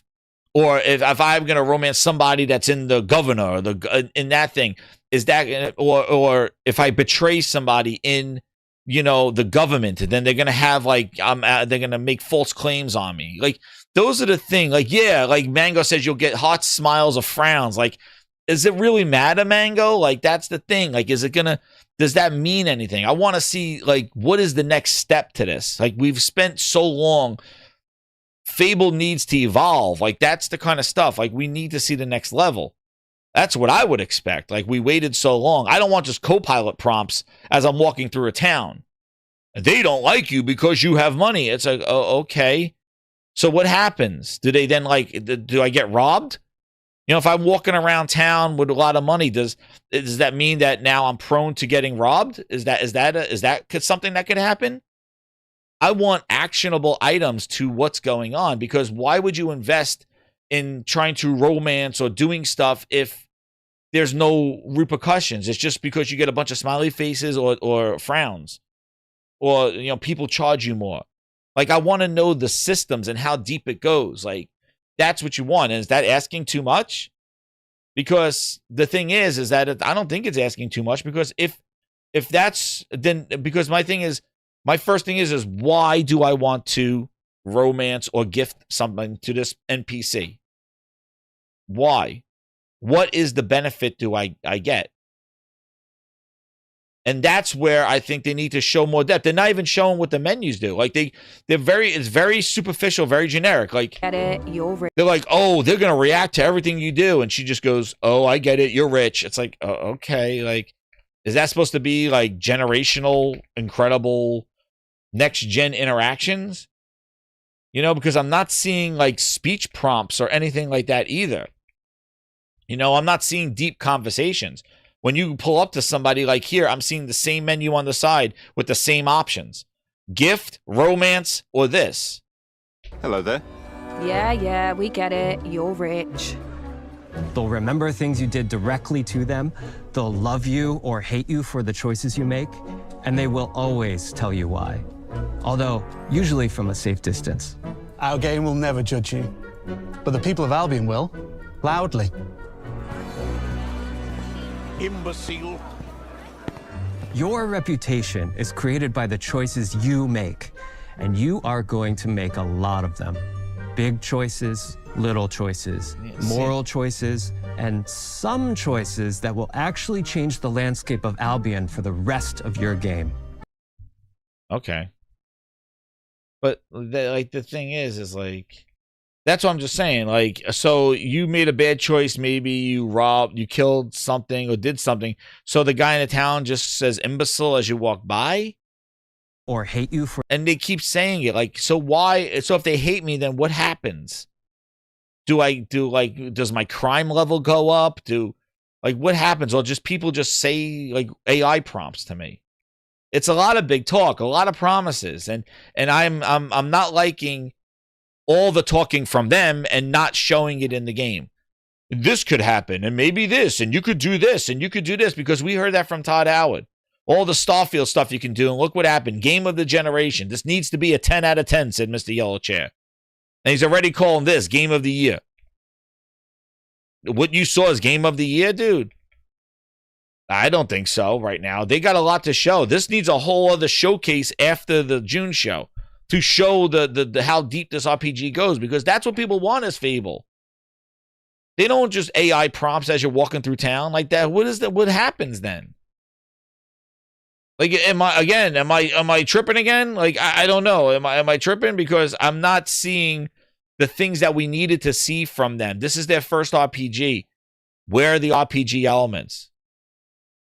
Where's the conversation trees? Where's the decision making? Why does everybody have generic lines and they're just saying, I like you or I don't like you? Hit the like or dislike button. You know what I mean? That's all it says. And it's like, well, what does that matter to my character? What am I doing?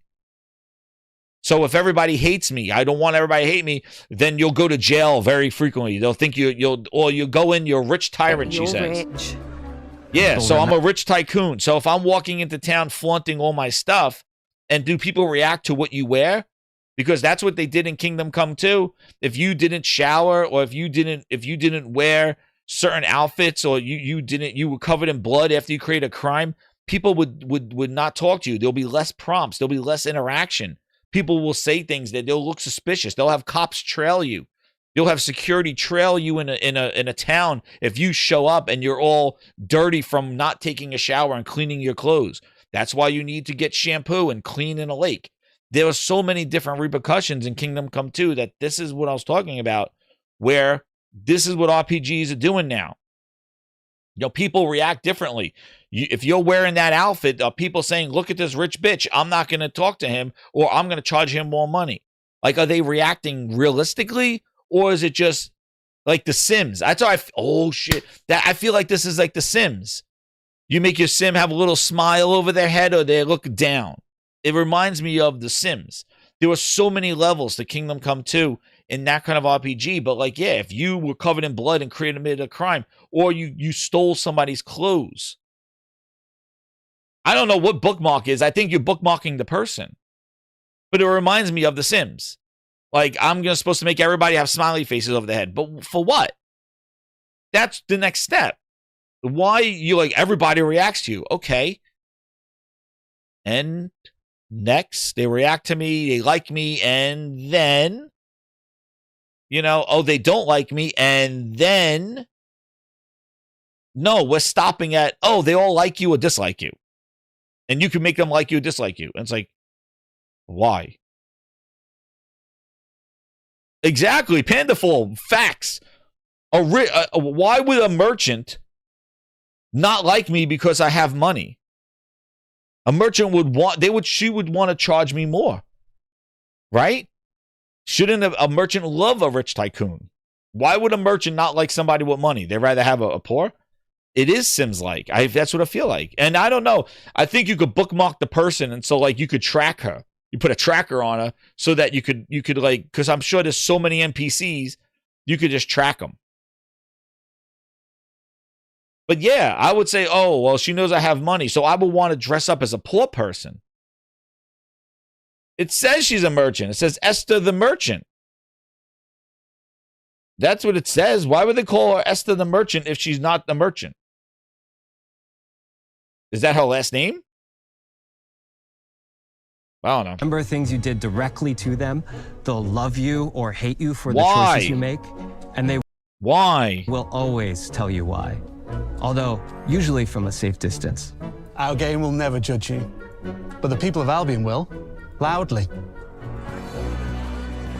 Imbecile. And that's what I mean. So, okay, so he called me an imbecile. They're talking shit to me as a town.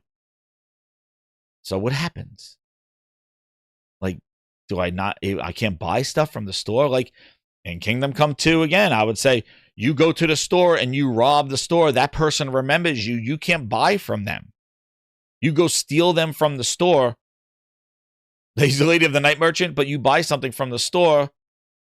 You rob them. You can't go back. You see, there's if and then.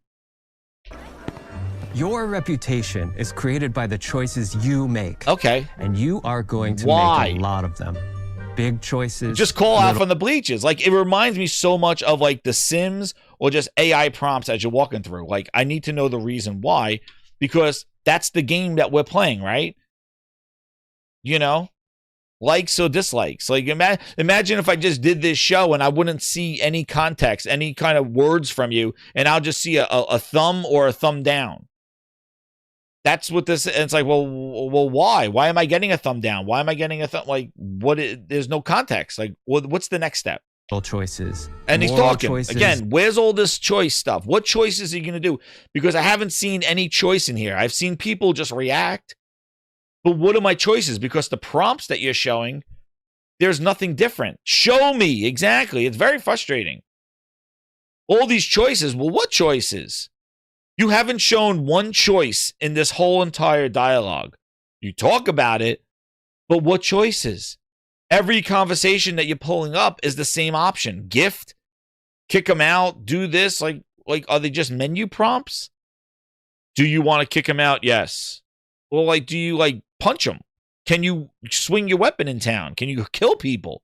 Can you kill anybody and go to jail? Is that a choice? Can you just go into a town and kill everybody? And the town's empty.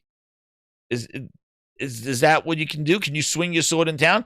You're walking like you got shit between your legs. They're walking so slow in the town, I don't know if you could swing your weapon and kill everybody. Can you just do a massacre in the town? And then basically nobody's there anymore. And they remember, it's like, oh man, that Grindhouse guy, he just killed everybody in that town. He's in our town now. Because that's what happens in Kingdom Come 2.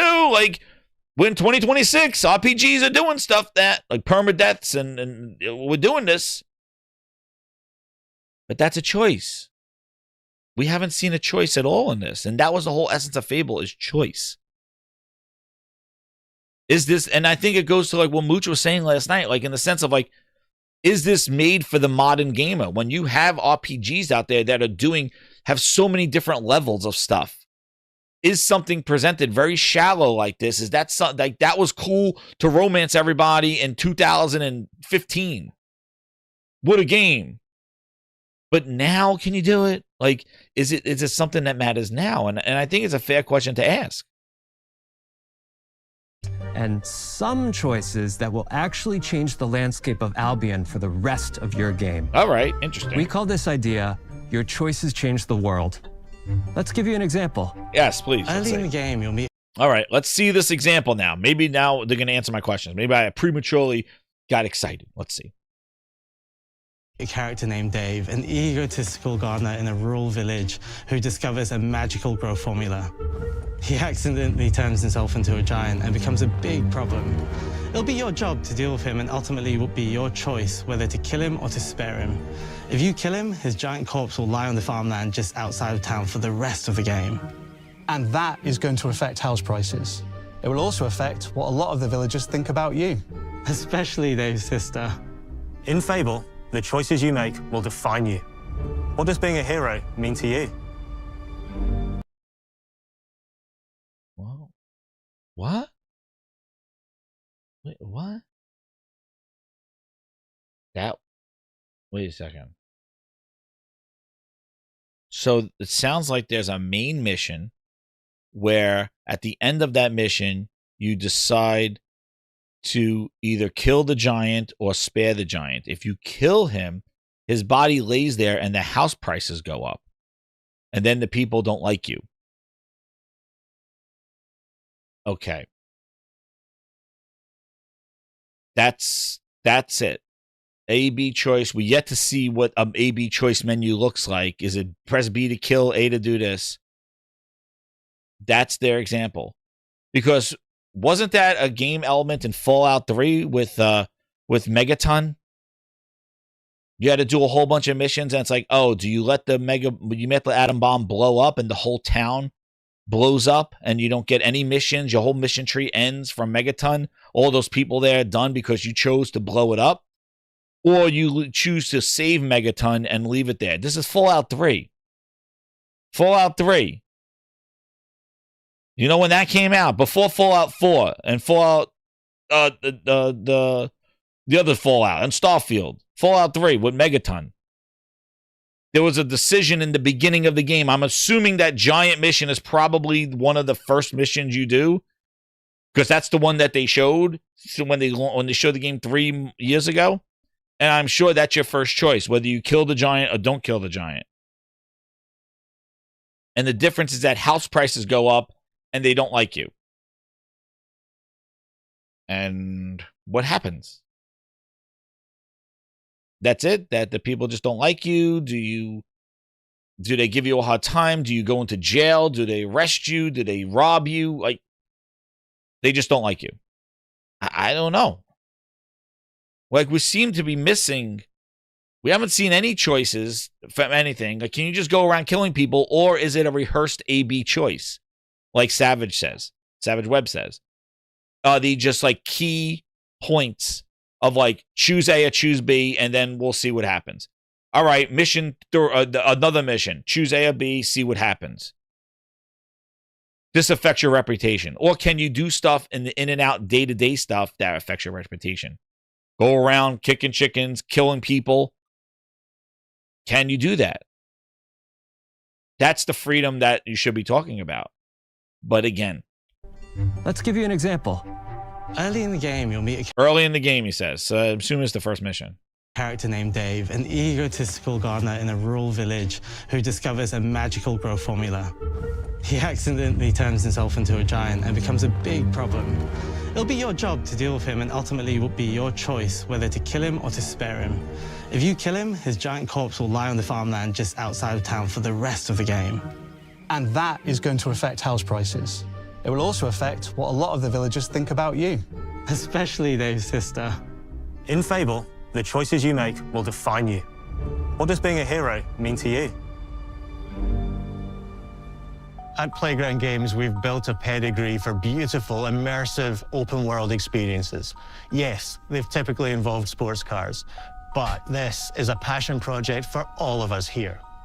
Every member of this team, which we've built from scratch, has two key things in common: a deep love for the franchise and a burning desire to bring it back. We're making this for Fable fans just like us, but also to introduce Fable to gamers who've never played the series before. It's been great to finally tell you a little about the game we're making. There'll be much more to share as we get closer to our launch. Yeah, we need much more to share.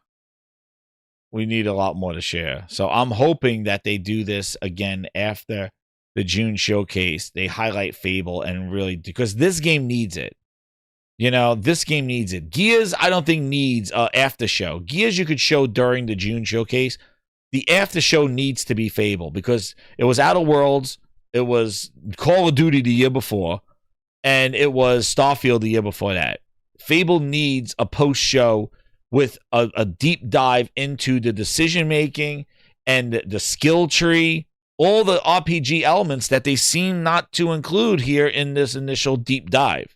So we'll see if they got more to come, but it needs to be Fable. Like, I don't think Gears needs an after show. That you could show during the June showcase. Fable needs to be that after show. And if it's not the after show, then I don't think this game's coming out this year, because it definitely looks a little rudimentary. It looks like they're trying the best they can. Playground does incredible games. Like, again, I don't want to hate on something we didn't play, but we need to see the question mark was, can Playground make an RPG? And they've been talking about this game, showing it for the last 3 years, less and less, and now we finally got something of it, and it's still not showing that question mark. Can they do RPGs? Story, missions. We haven't seen a mission either. What kind of missions are they? Are they fetch quests? Are they combat missions? Are they craft? Is there crafting in the game? I guess you could. It looked like he was hitting a pitchfork. Is that a weapon? Do you make weapons? Do you forge them? Do weapons decay? Can you custom can you upgrade your horse? Does your horse do different things? Can you change your horse? Can you ride on other animals? Do you jump? Like, does the character jump? Because they didn't show him jumping either. Like, I don't know. It's like we just did enough. And I don't think I'm tripping from this stuff, because I just don't feel like, for the Fable that this was and for what this game is supposed to be and the quality that Playground is, they did a lot of talking. Even for the Forza, there was a lot of talking in this one. The most gameplay was the one from Game Freak. That was the most gameplay. And the other one, the pottery smashing. I'm excited to tell you today that Fable is coming to Xbox, PC, and PlayStation in autumn 2026. From all of us here, thanks for watching. And they dropped it for PlayStation too. Damn. And now they went back to Xbox on PC. So it's Xbox Series, Xbox on PC, xCloud, PS5, Steam. And it's Play Anywhere and Game Pass. There you go. PlayStation getting Fable. That's wild. Autumn's tough, man. That needs to be September. I don't know. That's going to be tough. I'm surprised, Easy Tone. I think people just visually looked at Fable and they're like, oh, it looks good. I think a lot of the elements of it are still left to be desired. Like, I really think that, like I said, I think that we knew the vistas were going to look good. It was really, choice, what the people do, what it is, and it looks like The Sims. And that's what I'm getting. A lot of superficial, hi, oh, I don't like you, woo, oh, ignorant ass. Like, okay, why? But what happens? Is that supposed to hurt my feelings? Like, I walk into town and everybody thinks I'm an ass? Or can I hit them? Like, if the guy says asshole and I could hit him with my sword and kill him right in the street right there, and then what happens? I go to jail? I get like that's what you need to show. That's freedom in Fable. That's what you need to see in a 2026 version of Fable. That kind of freedom that they're talking about it. Choice is very important. Well, is it the choices that you decide A and B, kill or don't kill Giant? Or are there real things that you do where, besides kicking a chicken, like, am I really, like, and gifting gifts to people, Sims? It reminds me of The Sims. That's what I'm saying. It reminds me of The Sims. Those interactions. It reminds me of when you click on a Sim and it goes, you want to give them a gift? Do you want to say hi to them? You want to romance them? It's The Sims. That's the vibes I'm getting. I'm not getting deep RPG. I'm thinking it seems like Sims interactions. The same prompts at the bottom, no matter who they are. So, we'll see. Not very impressed in the RPG elements. I think the combat does look good. Looks solid. It doesn't look anything revolutionary. The magic needs to be improved. the effects, but the environments look awesome. I think, you know, we knew that. We knew they were using Forza tech in it. We knew that. And that's it. No other games? They were saying 5 and 6 games, they were saying. Oh, that's it. Well, I did get an article here. Here's some interview. We got an interview with Craig Duncun, some highlights from the show here. So hit that like button, grinders. Let's see what this says. Looks very rudimentary. That's right, Josh. Yeah. The world does look amazing. Give them that. That's what I had to say. What's this? Lessons from 2025. Okay, let's see Sims. I don't know, Bars. That's what I mean. I'm feeling. Hit that like button, grinders. Subscribe to the Gaming Grindhouse. Please subscribe to the Gaming Grindhouse, man. We care about the gamers. We're all about the gamers. How to spend your dollar. And we're not getting shafted. That's right. And we have fun, too, while we're at it. That's what we're doing. Music, entertainment, gaming, and laughs. Because it's got to be fun. So here we go. Highlights. Lessons from 2025. Craig Duncun.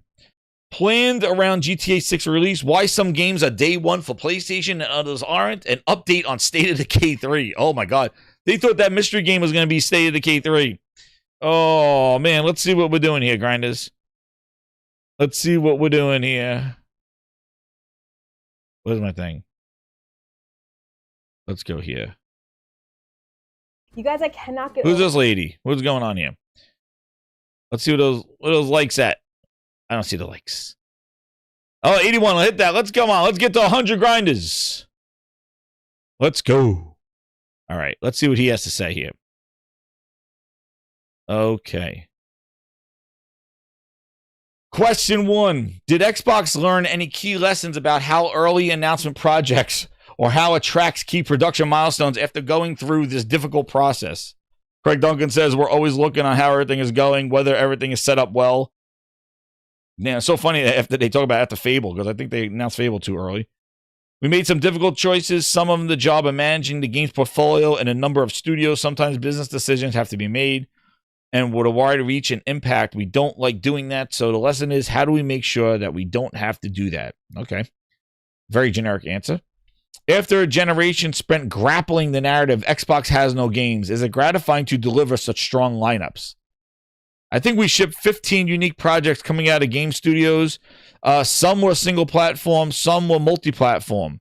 I think if you were to compare us to any studios in the group in the world, our output, we ship more games in more places to a higher quality than XGS ever has done. And then the quote they dropped off is, we also spent $80 billion to try to put some of these games on other platforms and buy them all. Now, you forget that little quote there that, they went from no games to having games because they basically spent $80 billion and bought third-party publishers who had a whole bunch of games. Like, are we going to ignore that? Like, we forget about the $80 billion? That's just what? Under the carpet? Is that coins in between the cushions? Yeah. So, we forget about, because I know somebody who remembers $80 billion being spent. Grab your control. Do we forget about that? They bought all of ZeniMax, all of Activision, $80 billion. You didn't turn it around. You just opened up the checkbook. Groban, don't forget. Tell him, Groban.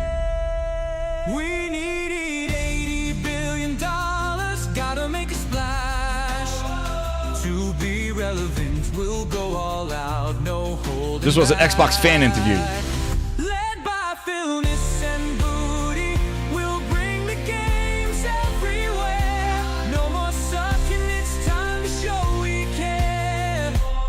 Let's start by bringing Pentiment.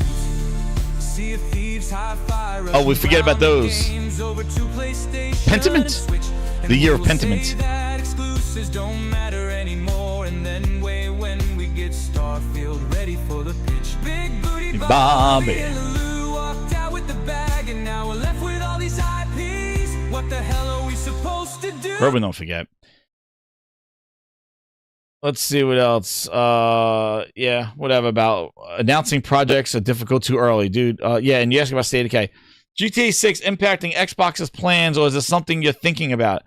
My job is to do what we should do for what's best for our games. So yeah, we don't. There's always other games, and there's always other things we have to consider. Jesus, did he interview him in an elevator as he was getting off an elevator or something? These are like no comments. Like these are like the most. These answers are horrible. This interview. Something I've always had a little confusion is why the inconsistency of that strategy. We see, for example, Fable and KILN land day and date on PS5, PC, and Xbox, whereas PlayStation port of Forza is scheduled after. He's like, there have been development realities where these projects start, how big the team is, and what plans we have to start development. Like you said, when a strategy changes, maybe you got a plan that exists with a game, and maybe you can adapt, but you can't.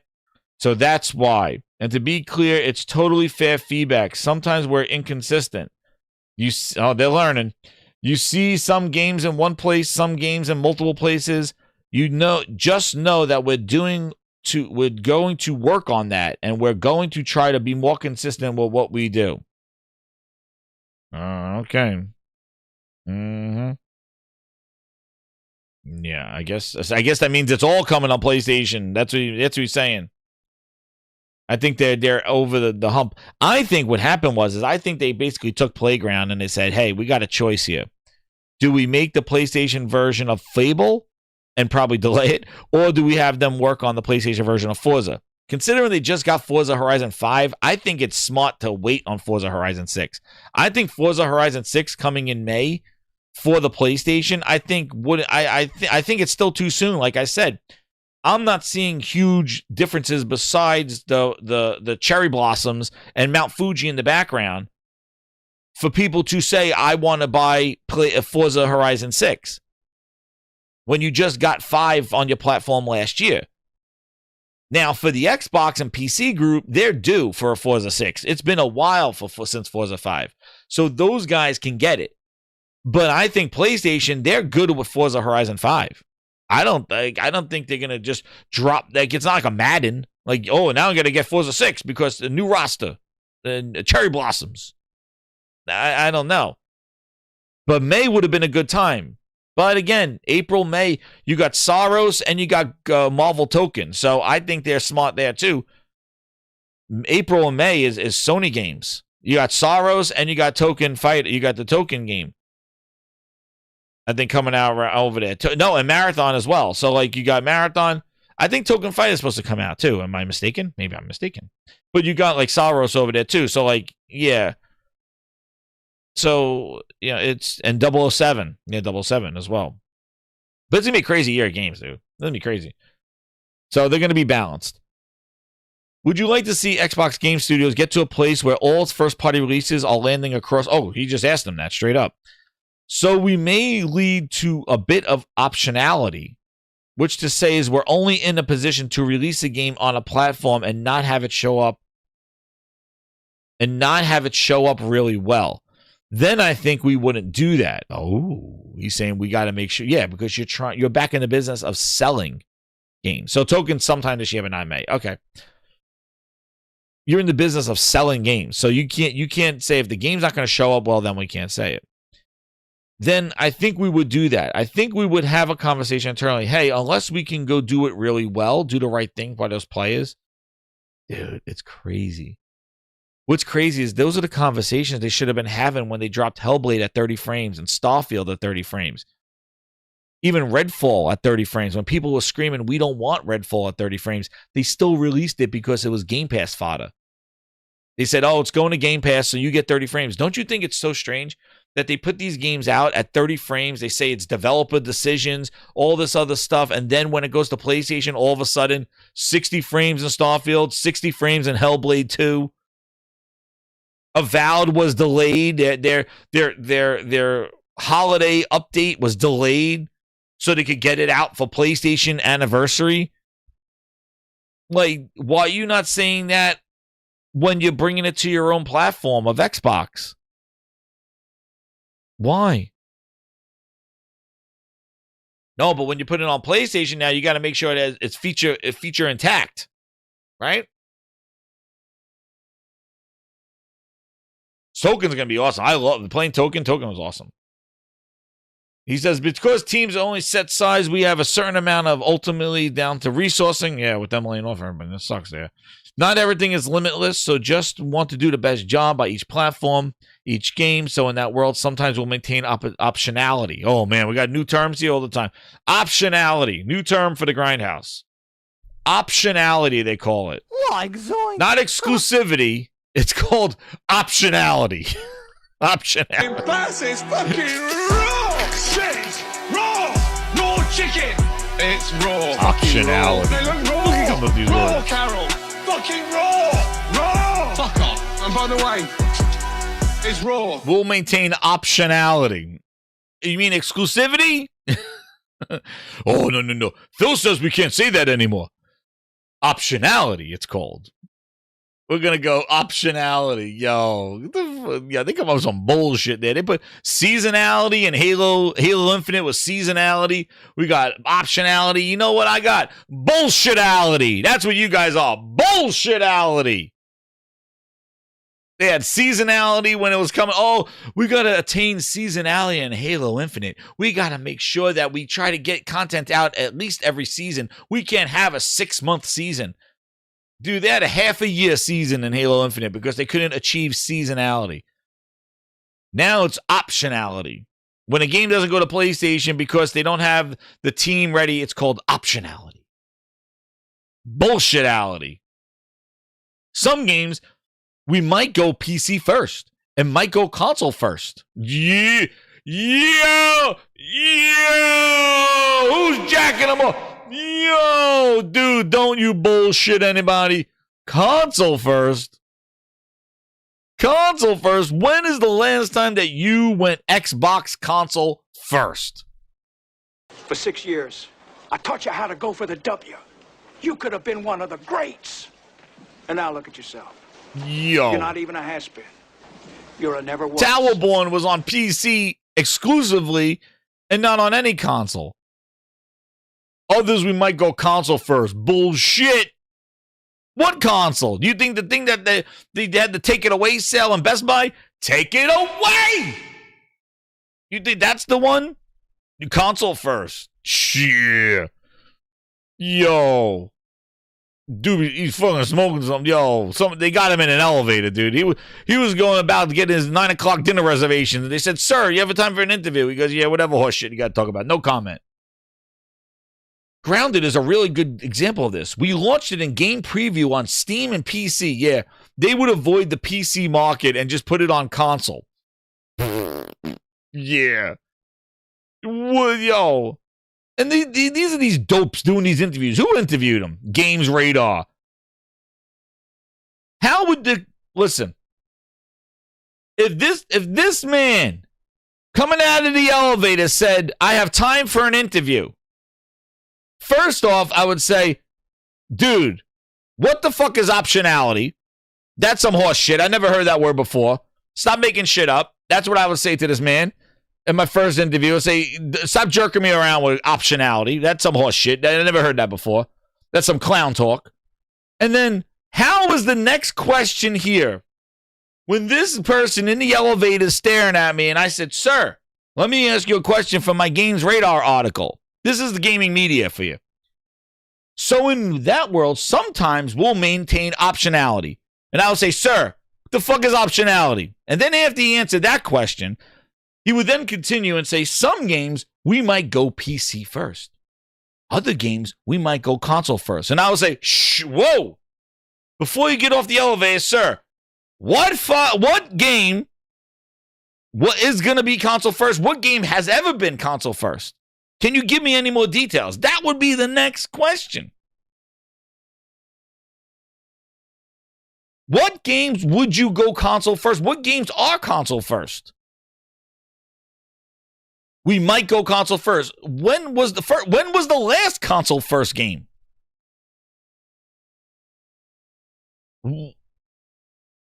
Oh, Crossfire X, the last true Xbox exclusive. Crossfire X, ladies and gentlemen. A 45. I think it's deep red.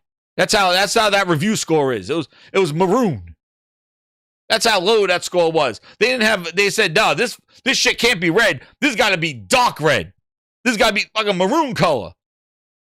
Mix some brown in that thing. That's how low that score was. Crossfire X was the last Xbox console exclusive game. Sir, what game is you're not leaving this elevator. Hit that hold button. Bitch, you ain't getting off this fucking elevator until you clarify this question. I'm going to hit the alarm. We're on this elevator. And you're staying right here. And we got to talk some shit. I'm going to hit the... There it is. We are not going anywhere, sir. This elevator ain't going anywhere. We got some questions to ask. Sir, I'm sorry you can't get to your 9 o'clock dinner. I'm holding up the elevator. Yes? Ma'am, please. This man, Craig Duncun, needs some questions. Bitch, I got a job to do. I work for Games Radar, the most elite gaming news place. Yes. I'm holding up the fucking elevator right now. Craig Duncun, I got a question for you. What fucking game would ever go console first, sir? Answer. I don't know. So you're talking out your ass, sir. Yeah, ma'am? I'm doing the fucking interview in the elevator. Wait. Sir. What game is console first? I'm holding up the fucking elevator. You're not going to your dinner. I want to know. I work for Games Radar, bitch. Okay, so I get you on... Like, I'd have to go back. Okay, so I got you on record. You're talking out your ass. Okay, because there'll never be a console first game. Okay, thank you. All right, man, get in here. All right, everybody in the fucking elevator. Let's go. We're done with this interview. Games Radar. Let's see what else he said. Skip brought to you by the Gaming Grindhouse. All my special effects, all done in-house. It's Friday night, bitch. I drank beer. We're cooking. Play anywhere, console first. Dude, the guy was on crack. I want to know what game is going to be console first. And his example is Grounded 2. It launched in Game Preview, Steam, and PC. Oh. What example is that? So it didn't land on PlayStation? That's your example? Okay. And then the final question before he got off the elevator. Because that's what this interview was done. It was a clown interview. Sir. Sorry for the buzzer, but the elevator wasn't going anywhere. Question, sir. Not console first. Dude, what game is coming up console? Like, he says console first. Does he mean PlayStation first? Because I don't know what game is going to be console first, ever. Unless they're just putting exclusive games on PlayStation and not Xbox. I have no clue. Do you think we'll see more of Yo, this guy pulled out State of Decay 3 out of his ass. He goes, do you think we'll see more of State of Decay 3 this year? He goes, quote, I think the PR in this room will murder me. Really? State of Decay 3? Hold on. Like, are we talking GTA 6 levels of hype right now? Is that what the PR thinks? They think like, yo, you ain't dropping any details on State of Decay 3. PR's like, that is our GTA 6 right there. You do not speak about SD3. That's our code name. Project SD3. We're actually gonna get slick. We're gonna call it 3DS. Yeah, see. We're tricky here over Microsoft with our code names. We don't refer to it as State of Decay 3. We call it 3DS. See, reverse the numbers there. See how we reversed them. So nobody knows what we're talking about. So when we talk about that game with 3DS in the chat grinders, that's what State of Decay is. They're clever with their Project 3DS, they call it. That's what they call it, Project 3DS. PR's like, yo, you don't talk about Project 3DS. Nah, that's odd. Yo. PR's gonna kill him. Because that is their treasure. I think the PR in the room will murder me if I give you the answer to that, they're like, bitch, you don't talk about 3DS. Oh, man. So this is what I'll say, he says, before I get off the elevator and have my 9 o'clock reservation. He goes, I have done a number of visits to the studio in the last 6 to 8 months. I have sat and played the game with a team a bunch of times. It's coming on really well. We're very excited about the franchise and its potential. So I'll certainly see a lot more of, I will see a lot more of it in the coming year. Is that a good answer to your question?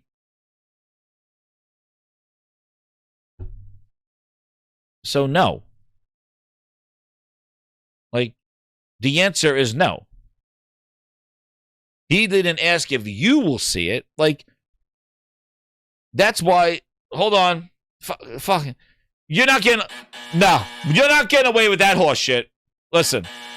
Now, hold the elevator up again. Ma'am, shut up. I am talking to this man. This is my games interview big break. The elevator is being held up again. You're not getting off. You're not meeting your 9 o'clock dinner. Hold on. So wait a second. I asked, do you think we will see more of State of Decay 3 this year? And then you say, so I will see more of it in the coming year. So, sir, the answer is no. Just say no. We're not going to see it this year. Man, holy shit. This is my big break. I don't get paid a lot at Games Radar. We suck. The media sucks. Everybody hates us. This is my interview. I'm holding up the elevator. He's not getting off. So the answer is no. No. We're not going to see more of it this year. Okay, so why did you give me a paragraph? I just said no. Just say no. We're not going to see it. You said you will see it. But I asked if we will see it. Okay, so the answer is no. I'm confirming no on the books. All right, no, we're not seeing that shit. Phil lied. Go to lunch. Ma'am, get on the elevator. Okay, everybody in. Everybody in. Let's go. We're going. We're going. The Wild Wolf with the emojis. Hit that like button, grinders. Special effects in the gaming grindhouse. Fucking huge budget on special effects. Huge budget. But this is this man. First, I need to see who is the gentleman that broke the story.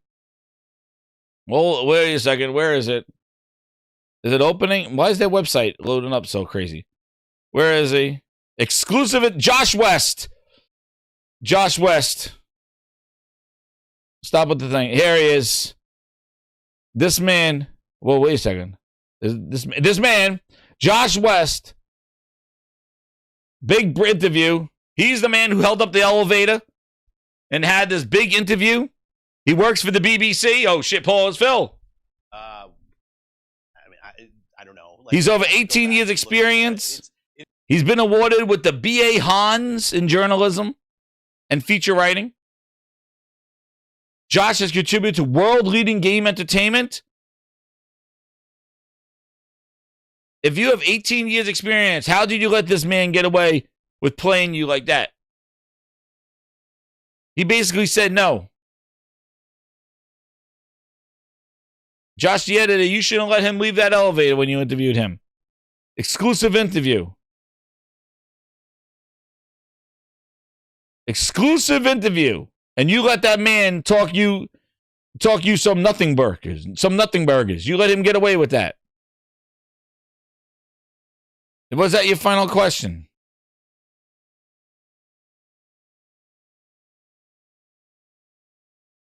Let's see. Let's see if there's other questions here. What is this one?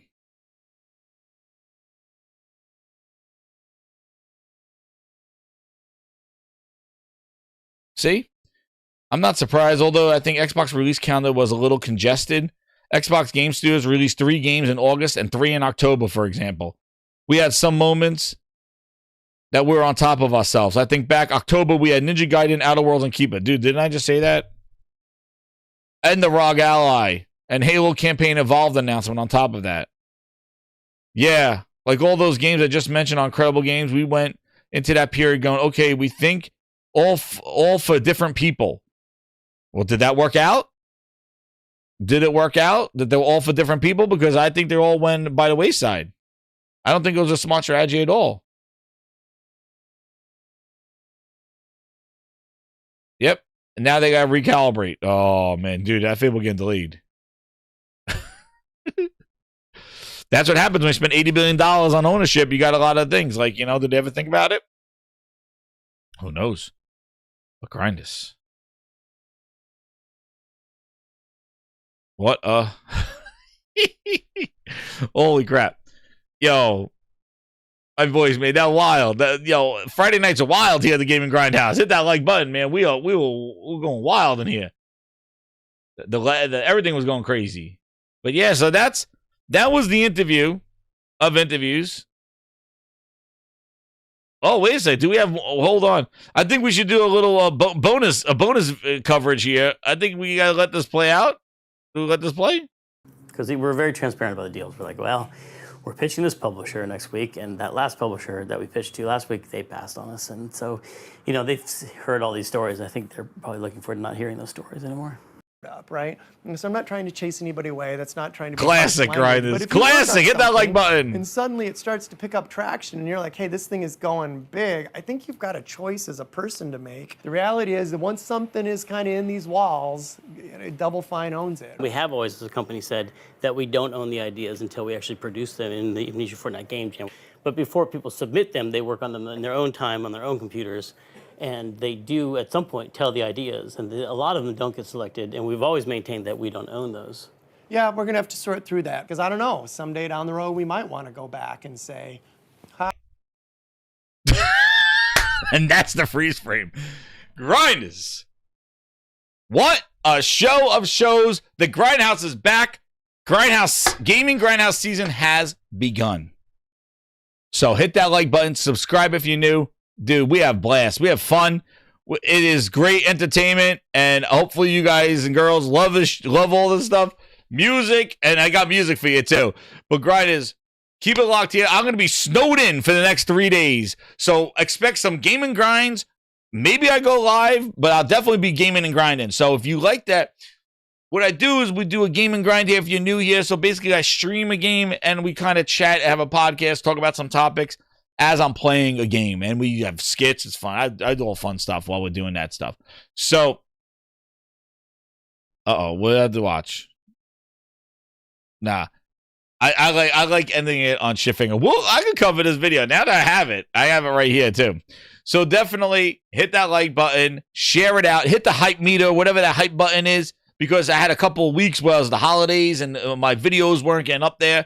But hit that hype button, man. We're on our way to 3,200 grinders. So subscribe. Be one of those 3,200. And keep it locked here, man. We got games, fun, music, and tech, and music, everything I can think of. So all the new VIPs, too. You got something where I got the videos. I did a live stream with real gaming music where I was doing some mixing over there. I might do some more of that. And definitely we'll be doing some game and grinds. But thank you again, grinders. And here is an awesome song for you to end on. Let me hit it right here. Which one? I'm gonna see. I make sure I got the right song here that I made. Is this the one? Here it is. Thank you again. Good night. Talk to everyone later. Comment below anything you would like to see on the show. Definitely let me know in the comments. Taking requests. So let's cook. Happy Friday. Stay warm, grinders. Grindhouse music coming straight at you. Thought this brand was battle lines, friends split by a logo, argued on the school bus like any of us would know. Now all the Xbox games are coming up, PlayStation on the 25th year celebration. Guess the dream we fought for turned into migration. We lost the war, but we got every station. All the Xbox games are coming to PlayStation. Guess the past we praised hit its limitation. Pour one out for the plastic in the tribe we were chasing. All the Xbox games are coming to PlayStation.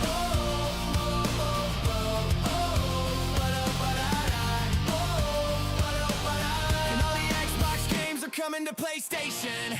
You stacked up those reward points. I flexed day one bragging. You swore your side ride was future bound. I swore mine was lagging. Then one quiet press drop changed our conversation. Exclusive turned available across the whole nation. Now all the Xbox games are coming to PlayStation. Xbox, on the 25th year celebration. Well, guess the dream we fought for turned into migration. We lost the war, but we got every station. All the Xbox games are coming to PlayStation. Guess the past we praised hit its limitation. Pour one out for the plastic in the tribe we were chasing. All the Xbox games are coming to PlayStation.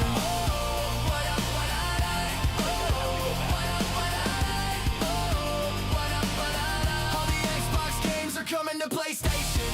Was it ever about the logo or just late nights with our friends? If the worlds we love survive us, doesn't matter where it ends. You can keep your color wars, I'll keep pressing start. If sharing what we play now means we finally share our heart. Now all the Xbox games are coming to PlayStation on the 25th year celebration. Guess the dream we fought for turned into migration. We lost the war, but we got every station. Let's clap it up, grinders! Maybe that's a secret liberation. Let the borders blur, lift the old fixation. All the Xbox games are coming to PlayStation. Oh, ba-da-ba-da-da. Oh, ba-da-ba-da-da. Oh, ba-da-ba-da-da. All the Xbox games are coming to PlayStation. Thank you again, grinders. Good night.